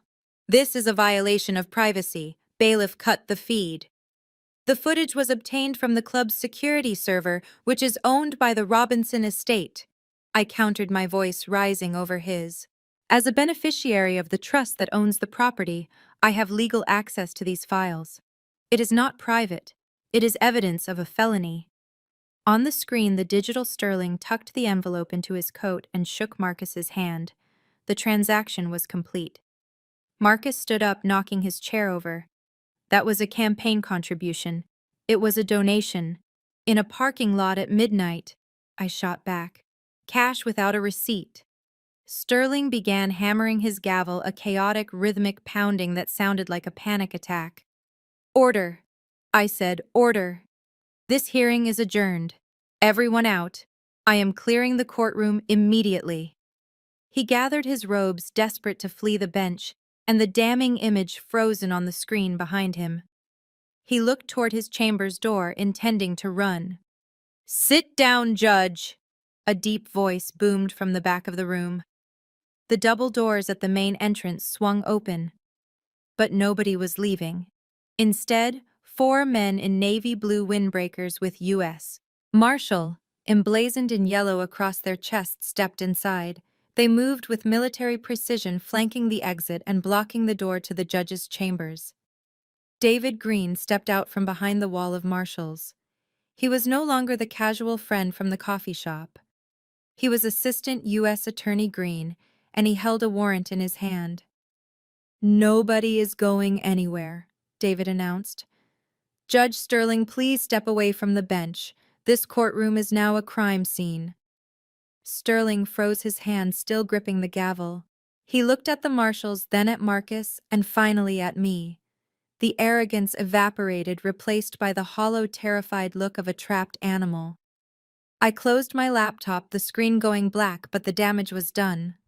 The truth was out, and the exits were sealed. With the courtroom doors secured by the U.S. Marshals and Judge Sterling slumped in his chair like a deflated balloon, I turned my attention to the family table. Marcus was staring at the floor, his hands shaking, but Trey was looking at me with a mixture of confusion and hatred. He still believed his wife was his ally. He still believed they were a team. "I am not finished, Your Honor," I said, addressing the empty air where justice used to be. "I would like to introduce Exhibit B. This recording establishes the fraudulent intent behind the family financial desperation." I clicked the next file on my laptop. The audio boomed through the speakers crystal clear. It was the conversation from my bedroom that morning, but enhanced to catch every breath. "I don't care about you, Zola. I care about the timeline. I am leaving Trey. As soon as that trust fund money hits the joint account, I am filing for divorce." The voice was unmistakable. It was Ashley. Trey froze. He slowly turned his head toward his wife. His sunglasses had fallen off, revealing eyes wide with betrayal. Ashley sat rigid, her face draining of color, her perfect manicure digging into the wood of the table. The recording continued merciless. "Trey is a pathetic loser. I did not spend 3 years listening to him chew with his mouth open to walk away empty-handed. I need that payout." Trey made a sound like a wounded animal. He stood up, knocking his chair backward. "You said you loved me," he whispered, his voice breaking. "You said we were going to Paris." Ashley stood up, her face twisting from beauty into something ugly and primal. She realized the charade was over. She realized the money was gone. She realized she had wasted 3 years on a sinking ship. "Shut up, Trey," she screamed, losing all composure. "You are a broke idiot with a daddy complex. Of course I was leaving you. Look at you. You are nothing." She turned her rage toward me. Her eyes locked on the phone sitting on the defense table, the source of her destruction. She let out a shriek and lunged across the aisle. "You bitch!" she yelled, her hands curled into claws. "Give me that!" She did not make it 3 steps. A female marshal who had moved silently into position intercepted her. With a practiced, fluid motion, the officer grabbed Ashley's wrist, spun her around, and slammed her face first into the plaintiff table. "Get off me!" Ashley screeched, kicking and thrashing. "Do you know who I am?" "You are a suspect in a federal conspiracy investigation," the marshal replied, calm and flat. The metallic click of handcuffs echoed through the room. Ashley was hauled upright. Her expensive trench coat twisted her hair in disarray. She looked at Trey, pleading now. "Trey, do something. Tell them." Trey just stared at her. He looked at the woman he had bullied me for. He looked at the wife he had tried to steal millions to please, and he finally saw the predator beneath the skin.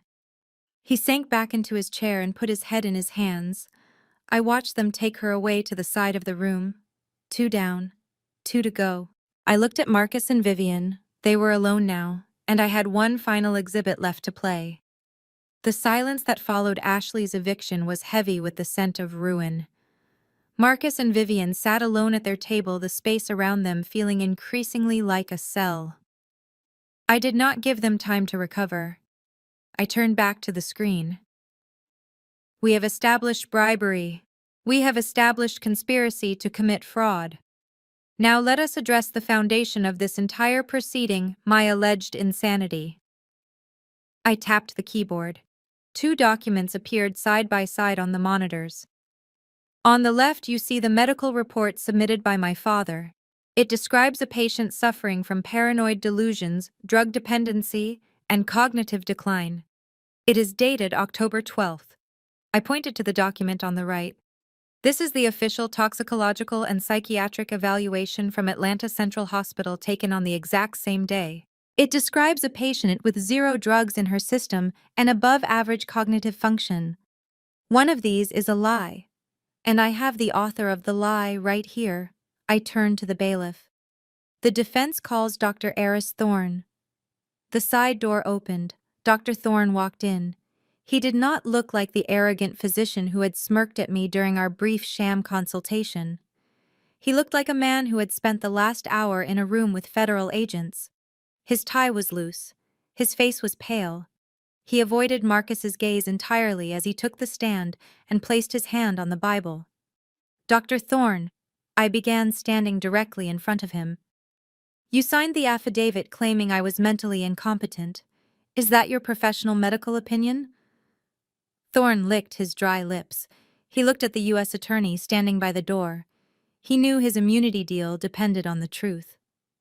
"No," Thorne whispered. "Speak up, doctor," I commanded. "No," Thorne said louder. "It is not." "Then why did you sign it?" Thorne took a shaky breath. "Because your father offered me $50,000 to do it. He told me you were a nuisance. He said he needed control of the trust to save his business. He wrote the diagnosis himself. I just put it on my letterhead." "You liar," Marcus screamed, jumping up. "I never said that. This is a setup. You are all conspiring against me." "Sit down, Mr. Robinson," the marshal barked, taking a step toward him. I kept my eyes on the doctor. "So to be clear, Dr. Thorne, I am not crazy." "No," Thorne said, shaking his head. "You are completely sane. In fact, you are the most lucid person in this room." I turned slowly to face my parents. Vivian was staring at the table, refusing to look up, her denial finally shattering under the weight of facts. Marcus was panting, his eyes darting around the room, looking for an escape that did not exist. "You tried to gaslight me," I said, my voice low and hard. "You tried to lock me away in a padded room and drug me until I drooled just so you could buy another sports car. You didn't just steal my money, Marcus. You tried to steal my mind." I looked up at the bench where Judge Sterling sat motionless under the watch of the marshals. "The defense rests regarding the motion to dismiss," I stated, "but the prosecution is just getting started." The screen flickered one last time, changing from the medical reports to a dense spreadsheet filled with numbers and timestamps. The header read, "Robinson Enterprises Employee Pension Fund, Transaction Log." I walked over to the plaintiff table and looked down at my father. He was sweating profusely now, his makeup running in streaks down his face. He looked at the screen and his eyes bulged. He recognized the interface. He recognized the transaction he had made less than 24 hours ago. "We have discussed your moral crimes, Marcus," I said, my voice projecting to the back of the room. "We have discussed your abuse. But now let us talk about the math. Specifically the $2.4 million you wired out of the company pension fund yesterday afternoon." A collective gasp went through the gallery. The reporters were typing furiously. "That is company business," Marcus shouted, standing up and slamming his hand on the table. "That is internal. You have no right." "It is not internal," I countered, cold and sharp. "It is federal. That money belonged to the janitors, the receptionists, the people who built your empire while you spent your days playing golf. You drained their life savings to pay off a corrupt judge, and you did it using a wire transfer, which makes it wire fraud." I pointed to the back of the room. "And I believe the owners of that debt have come to collect." The heavy double doors swung open again. This time it was not just marshals. A woman in a sharp gray suit walked in, followed by two agents wearing jackets emblazoned with IRS, Criminal Investigation. She walked past the bar with a terrifying, purposeful stride. "Marcus Robinson," she announced, holding up a badge. "I am Special Agent Miller with the Internal Revenue Service. We received a digital packet last night detailing a massive diversion of assets and tax evasion." Marcus looked for a way out. He looked at the window, but it was too high. He looked at the judge, but Sterling was currently being handcuffed by a marshal. He looked at Vivian, but she was frozen in her chair, clutching her Hermes bag like a life preserver. "It was a loan," Marcus pleaded, his voice cracking into a high-pitched whine. "I was going to put it back. As soon as the trust cleared, it was just a bridge loan." "You can explain that to the grand jury," Agent Miller said, signaling her team. The agents moved in. They grabbed Marcus by the arms. He tried to pull away, his dignity shattering completely. "Don't touch me. Do you know who I am? I am Marcus Robinson." "You are under arrest," Miller recited mechanically, effectively drowning out his protests. "For violation of 18 U.S. Code Section 664, theft or embezzlement from employee benefit plan, and for tax evasion, and for money laundering." They spun him around. The metallic click of the handcuffs was the loudest sound in the room. It was the sound of an empire falling. Vivian stood up, trembling. "Marcus, what is happening? What about the gala? What about the house?" Agent Miller turned to her. Mrs. Robinson, we have a warrant for the seizure of all assets purchased with illicit funds. That includes the house, the cars, and the jewelry you are wearing right now. I suggest you hand it over. Vivian looked down at her diamond necklace. She looked at Marcus being dragged away. She looked at me standing tall and untouched in my suit. She let out a sob that sounded more like a scream and collapsed into her chair. I watched them. I watched the greed and the arrogance dissolve into handcuffs and tears. I picked up my briefcase and snapped it shut. The case was closed. The courtroom was a scene of controlled demolition. Judge Sterling was no longer a figure of authority, he was a suspect. As the marshals guided him toward the side exit, his robes looked like a cheap costume he had no right to wear. He did not scream anymore. He just shuffled his eyes fixed on the floor, avoiding the cameras that were feasting on his downfall. The bailiff stepped forward, his voice cutting through the remaining noise. All rise. The Honorable Senior Judge Robert Patterson presiding. The atmosphere shifted instantly. If Sterling was the humidity, Patterson was the storm. He walked in an older man with silver hair and a face carved from granite. He did not look at the cameras. He looked at the law. He took the bench, sweeping the previous judge's nameplate aside with a dismissive hand. Be seated, Patterson commanded. He looked down at the defense table, then at the empty space where the plaintiff's attorney should have been. He picked up the file, the thick dossier of lies my father had constructed. He read the first page, frowned, and closed it. Let the record show, Patterson announced, his voice gravel and iron, that Judge Sterling is recused and remanded into federal custody pending investigation. Due to the egregious nature of the evidence presented, including video proof of bribery and medical fraud, I am invoking my authority to rule on this matter immediately. He leaned forward, clasping his hands. All orders signed by Judge Sterling in the matter of Robinson versus Robinson are hereby vacated ab initio. They are null and void as if they never existed. The temporary conservatorship is dissolved effective immediately. A wave of murmurs rippled through the gallery, but Patterson silenced them with a look. Ms. Robinson, he addressed me directly. The court finds absolutely no evidence of incapacity. To the contrary, you have demonstrated a legal acumen and presence of mind that exceeds the competency of the petitioners. He turned to the court clerk. Enter a judgment in favor of the respondent. The petition is dismissed with prejudice, meaning it can never be filed again. Furthermore, I am issuing an order affirming Zola Otis Robinson as the sole trust protector of the Otis Robinson estate. Full control of all assets, properties, and accounts is restored to her immediately. The bank freezes are lifted. He signed the order with a flourish of his pen and stamped it. The sound of the stamp hitting the paper was louder than a gunshot.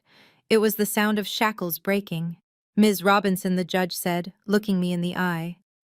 I apologize that this court was used as a weapon against you. You are free to go. He banged the gavel. I stood there as the room erupted into chaos around me. Reporters were shouting questions. My parents were being led out the back door in handcuffs, but I felt a profound stillness. The war was over. I looked at the seal of the court on the wall. I looked at my hands resting on the leather briefcase. I was no longer a waitress. I was no longer a victim. I was Zola Robinson, and I had my name back. I packed my laptop, snapped the briefcase shut, and turned around. I walked down the center aisle, the crowd parting for me like the Red Sea. I did not look back at the empty bench. I walked straight out the double doors and into the sunlight. The courtroom descended into a chaotic ballet of justice. While the reporters shouted questions and the gallery buzzed with shock, the U.S. Marshals moved with mechanical efficiency. They were not interested in social standing or net worth. To them, Marcus and Vivian Robinson were simply bodies to be processed, numbers to be booked. Marcus went quietly. The fight had drained out of him the moment the handcuffs clicked. He walked with his head down, a broken man staring into the abyss of a 20-year sentence. But Vivian was not going down without a scene. She was a woman who believed she could negotiate with gravity. "Get your hands off me!" Vivian shrieked, as a female officer grabbed her wrist and twisted it behind her back. The sound of her expensive bracelets clattering against the handcuffs echoed sharply. Do you know who I am? I am Mrs. Robinson. This is a mistake. My husband will sue you all. She thrashed her heels, slipping on the marble floor, her perfectly coiffed hair falling across her face in wild strands. She looked frantic, cornered, and pathetic. Then her wild eyes locked onto me. I was standing near the exit, adjusting the strap of my briefcase, watching the spectacle with a detached calmness. Zola! Vivian screamed, her voice tearing through the noise. Zola, tell them to stop! I paused. I did not turn immediately. I let her scream hang in the air for a moment. Then I pivoted slowly on my heel. I looked at the woman who had spent my entire life criticizing my hair, my weight, and my choices while spending my inheritance on her vanity. Vivian saw me turn, and her face crumbled into a mask of desperate, weaponized motherhood. Tears streamed down her cheeks, smearing her mascara. "Baby, please," she wailed, leaning forward against the restraint of the officer. "Look at what they are doing to me. I am your mother. I gave birth to you. I carried you for 9 months. You cannot let them take me to jail like a common criminal. We are family." The room went quiet. The camera zoomed in, waiting for the daughter to crack, waiting for the reconciliation. I walked toward her. The officer tightened his grip on her, but I held up a hand. "It is okay," I said softly. I stopped 2 feet away from her, close enough to smell her perfume, which was now mixed with the sour scent of fear. I looked her up and down. "You are right," I said, my voice steady and cold as liquid nitrogen. "You gave birth to me. That is a biological fact. But being a mother is not about biology, Vivian. It is about protection." "I did protect you," she sobbed. "I did everything for you." "You protected yourself," I corrected her. "You watched Dad steal my future to pay for your parties. You stood by while Trey mocked me. You treated me like a servant in my own house." I took a step closer, my eyes hardening. "Do not talk to me about family. Family does not lock their child out in the rain. Family does not leave their daughter to sleep on a mattress in a rat-infested boarding house while they drink champagne." Vivian opened her mouth to argue, but I cut her off. "You forfeited the right to call yourself my mother the night you threw my suitcase out onto the street," I said, delivering the words like a verdict. "You didn't see a daughter that night. You saw garbage. Well, look at me now." I gestured to my suit, to the courtroom, to the freedom that belonged to me. "I am the one holding the keys now, and you are the one on the curb." I turned to the officer. "Get her out of my sight." "No, Zola, no!" Vivian screamed as they dragged her backward through the side door. Her wails faded into the corridor, replaced by the heavy thud of the door closing. I stood alone in the center of the room. The silence returned. It was not empty. It was full of peace. I turned my back on the exit where my parents had vanished and walked out the front door into the bright, blinding light of my new life. The courtroom corner, once reserved for the heirs of the Robinson dynasty, had devolved into a pit of vipers. With Marcus and Vivian removed, the illusion of family unity disintegrated instantly. Ashley and Trey stood pressed against the mahogany rail, surrounded by marshals. The handcuffs on their wrists were the only things holding them together. Ashley looked at the closing door where Vivian had disappeared, and her survival instinct kicked into overdrive. She spun toward Assistant U.S. Attorney David Green, her eyes wide and wet with manufactured tears. "Wait!" Ashley shrieked, pulling against the marshal's grip. "I want to cut a deal. I have information. I am a victim here." David Green stopped packing his files. He looked at her with mild amusement. "A victim, Mrs. Robinson?" "Yes," Ashley sobbed, pointing a manicured finger at Trey. "It was him. It was all Trey. He is abusive. He forced me to go along with this. He threatened to kill me if I didn't help him steal the money. I was terrified. I just wanted to get away from him." Trey stood frozen. He looked at the woman he had worshipped. He looked at the wife he had tried to embezzle millions to impress. The shock on his face morphed rapidly into a twisted, ugly rage. "You are lying," Trey snarled, his voice low and dangerous. I did this for you. We were going to Paris. I never wanted to go to Paris with you, Ashley screamed, dropping the act entirely. You are a loser, Trey. A daddy's boy with no spine. I was trying to survive you. Trey laughed. It was a dry, hollow sound. He turned to the FBI agent standing next to him. You want the truth? Trey asked, his eyes burning with hate. Check my phone. It is in the evidence bag. Open the cloud drive. Look for the folder named insurance. Ashley went pale. What folder? I am not as stupid as you think, Ash, Trey spat. I knew you would try to screw me over eventually, so I kept receipts. He looked at the prosecutor. Play the file dated October 12th, the night before Zola came home. David Green motioned to an agent who tapped the file on the evidence tablet. Ashley's voice, sharp and commanding, filled the small space between them. Stop whining, Trey. If she doesn't sign, you have to make her sign. I don't care if you have to break her fingers. Just beat the defiance out of her. We need that money to pay off my gambling debts before the bookies break my legs. Do it, or I am leaving you. The courtroom fell silent. The recording was not just evidence of fraud. It was evidence of conspiracy to commit assault. It stripped Ashley of her victimhood and exposed her as the architect of the violence. You recorded me, Ashley whispered, her face twisting into a mask of pure venom. You little rat. You wanted a deal, Trey taunted her. Here is your deal. We go down together. Ashley snapped. She lunged at him, her teeth bared like a feral animal. She didn't care about the handcuffs. She slammed her shoulder into Trey's chest, trying to claw at his eyes with her restricted hands. I hate you, she screamed, spitting in his face. I wasted 3 years on you. You are nothing. You are garbage. Trey shoved her back, kicking at her shins. Gold digger witch. They were no longer the golden couple of Atlanta society. They were two drowning rats climbing over each other to breathe. They kicked and screamed, hurling obscenities that echoed off the high ceilings. Their expensive clothes disheveled, their dignity completely evaporated. Get them out of here, the lead marshal barked. The officers separated them forcibly. They dragged Trey out the east exit and Ashley out the west.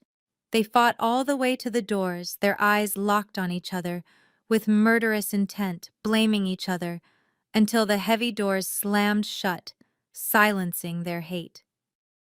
I stood by the counsel table watching the empty space where they had been. It was a perfect ending. They had destroyed everything around them, and in the end, they had destroyed each other. The silence that followed was the sweetest sound I had ever heard.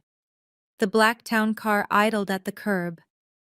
I sat in the back seat watching a yellow taxi pull up to the wrought iron gates of the Robinson estate. The rear door of the cab opened and Marcus and Vivian stepped out. They looked like ghosts.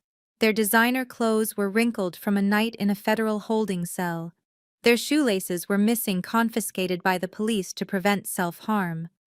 They had managed to post bail, likely by leveraging a favor from a distant relative, but they were not free. They were merely out on a leash. They walked toward the heavy oak front doors, expecting sanctuary. They expected to hide behind the velvet curtains, pour a drink, and plan their next lie. I stepped out of the car. Stop, I said. Marcus froze, his hand reaching for the biometric scanner. He turned slowly. When he saw me, his face twisted, not with rage, but with a profound, hollow exhaustion.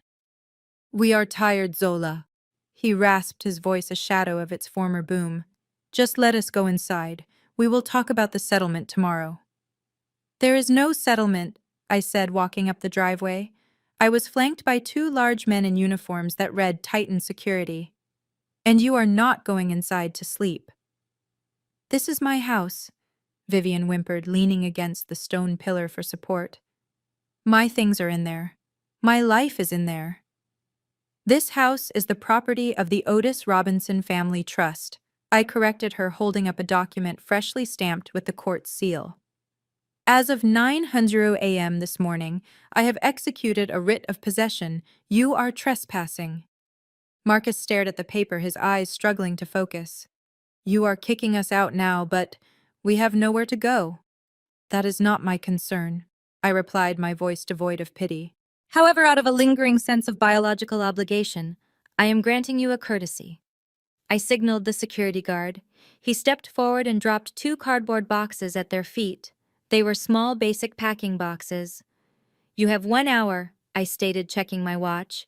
You may enter the premises under strict supervision. You may pack personal clothing and toiletries. No jewelry, no art, no electronics, no assets that were purchased with embezzled funds. Everything else is currently being cataloged by the forensic accountants inside. You can't do this, Vivian cried, looking at the small box with horror. My furs, my vintage collection, they are worth millions. The furs are being seized by the IRS to pay your back taxes, I said. And the house is being sealed at noon. It will be listed for auction next week.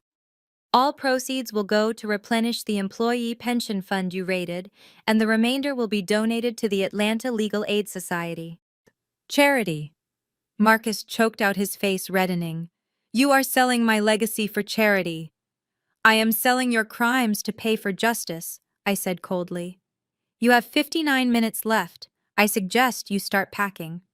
I stepped aside. They looked at the door, then at me, then at the guards. The reality settled in.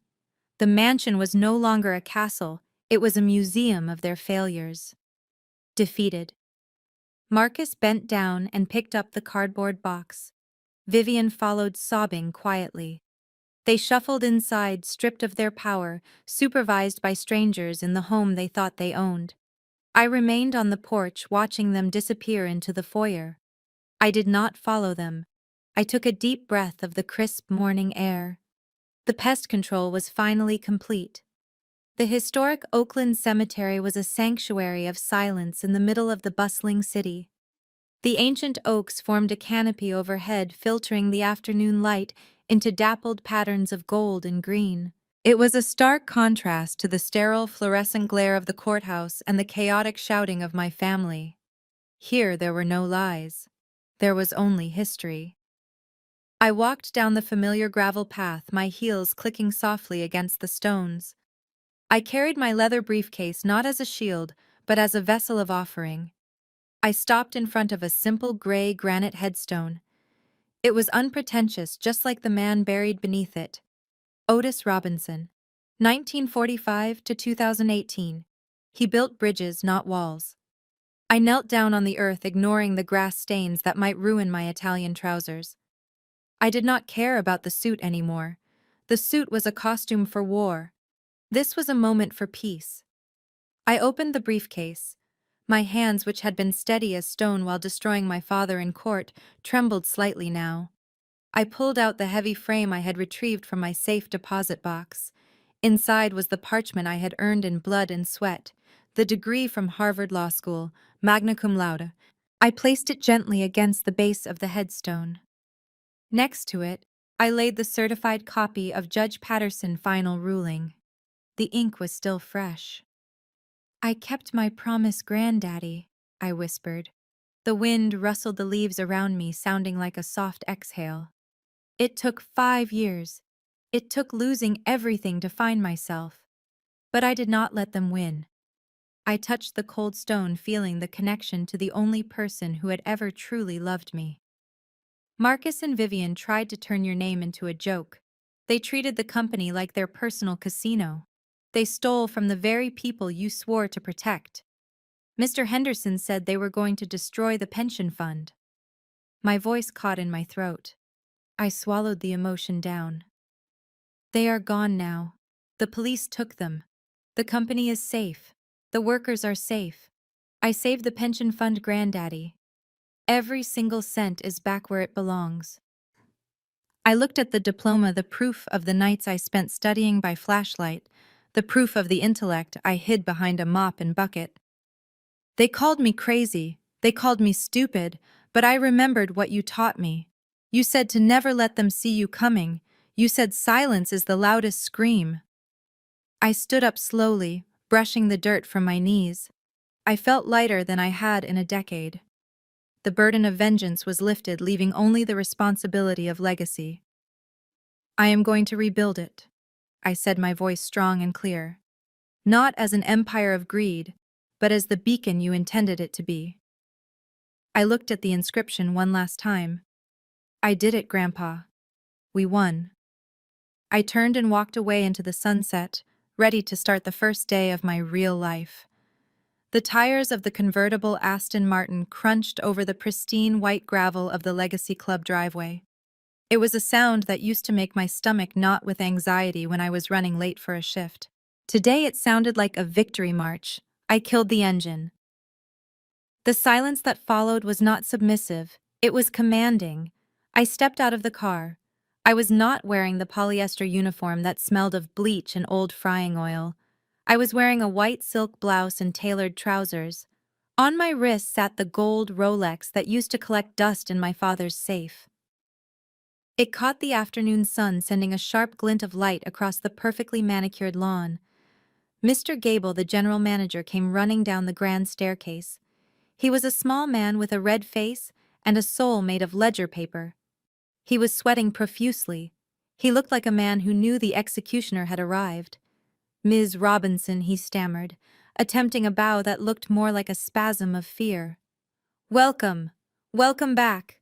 I mean, welcome home. We have prepared the executive suite for your inspection. The board is waiting in the library."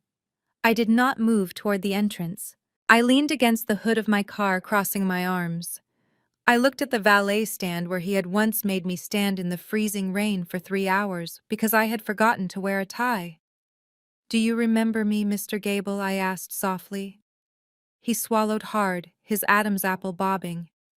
"Of course, Ms. Robinson. You were a valued member of our team. We always knew you were special." I laughed. It was a genuine amused sound. "You are a terrible liar, Gable. You told me I was trash. You docked my pay for broken glasses that the members dropped. You let Judge Sterling harass the kitchen staff because he tipped you on the side. You told me I would never be anything more than a servant." I took a folded piece of paper from my purse. "I bought the club debt this morning, Gable. I own the mortgage. I own the greens. And I own your contract." I held the paper out to him. He stared at it, terrified to take it. "What is this?" he whispered. "It is your termination notice," I said, "effective immediately. You have 10 minutes to clear out your desk. If you are not off the property by the time I park my car, security will escort you out." He opened his mouth to argue, but saw the look in my eyes. It was the same look that had broken my father in court. He hung his head, took the paper, and walked away, defeated. I got back into the driver's seat. I put on my sunglasses. The sun was setting, painting the Atlanta sky in violent shades of violet and gold. The road ahead was empty and wide open. I shifted the car into gear and floored the accelerator. The engine roared, a symphony of power and freedom. I was not running away anymore. I was driving toward my future. The story of Zola Robinson teaches us a powerful lesson: never mistake silence for weakness. While her family was blinded by arrogance and greed, Zola used her time in the shadows to sharpen her mind and gather the truth. She proved that integrity and calculated intelligence are far stronger weapons than status or money. Her victory serves as a reminder that those who build their empires on lies will eventually watch them crumble. It warns us that the person you underestimate today could be the one who holds your fate tomorrow. Did you enjoy this satisfying revenge story? Subscribe now for more gripping tales where justice is served.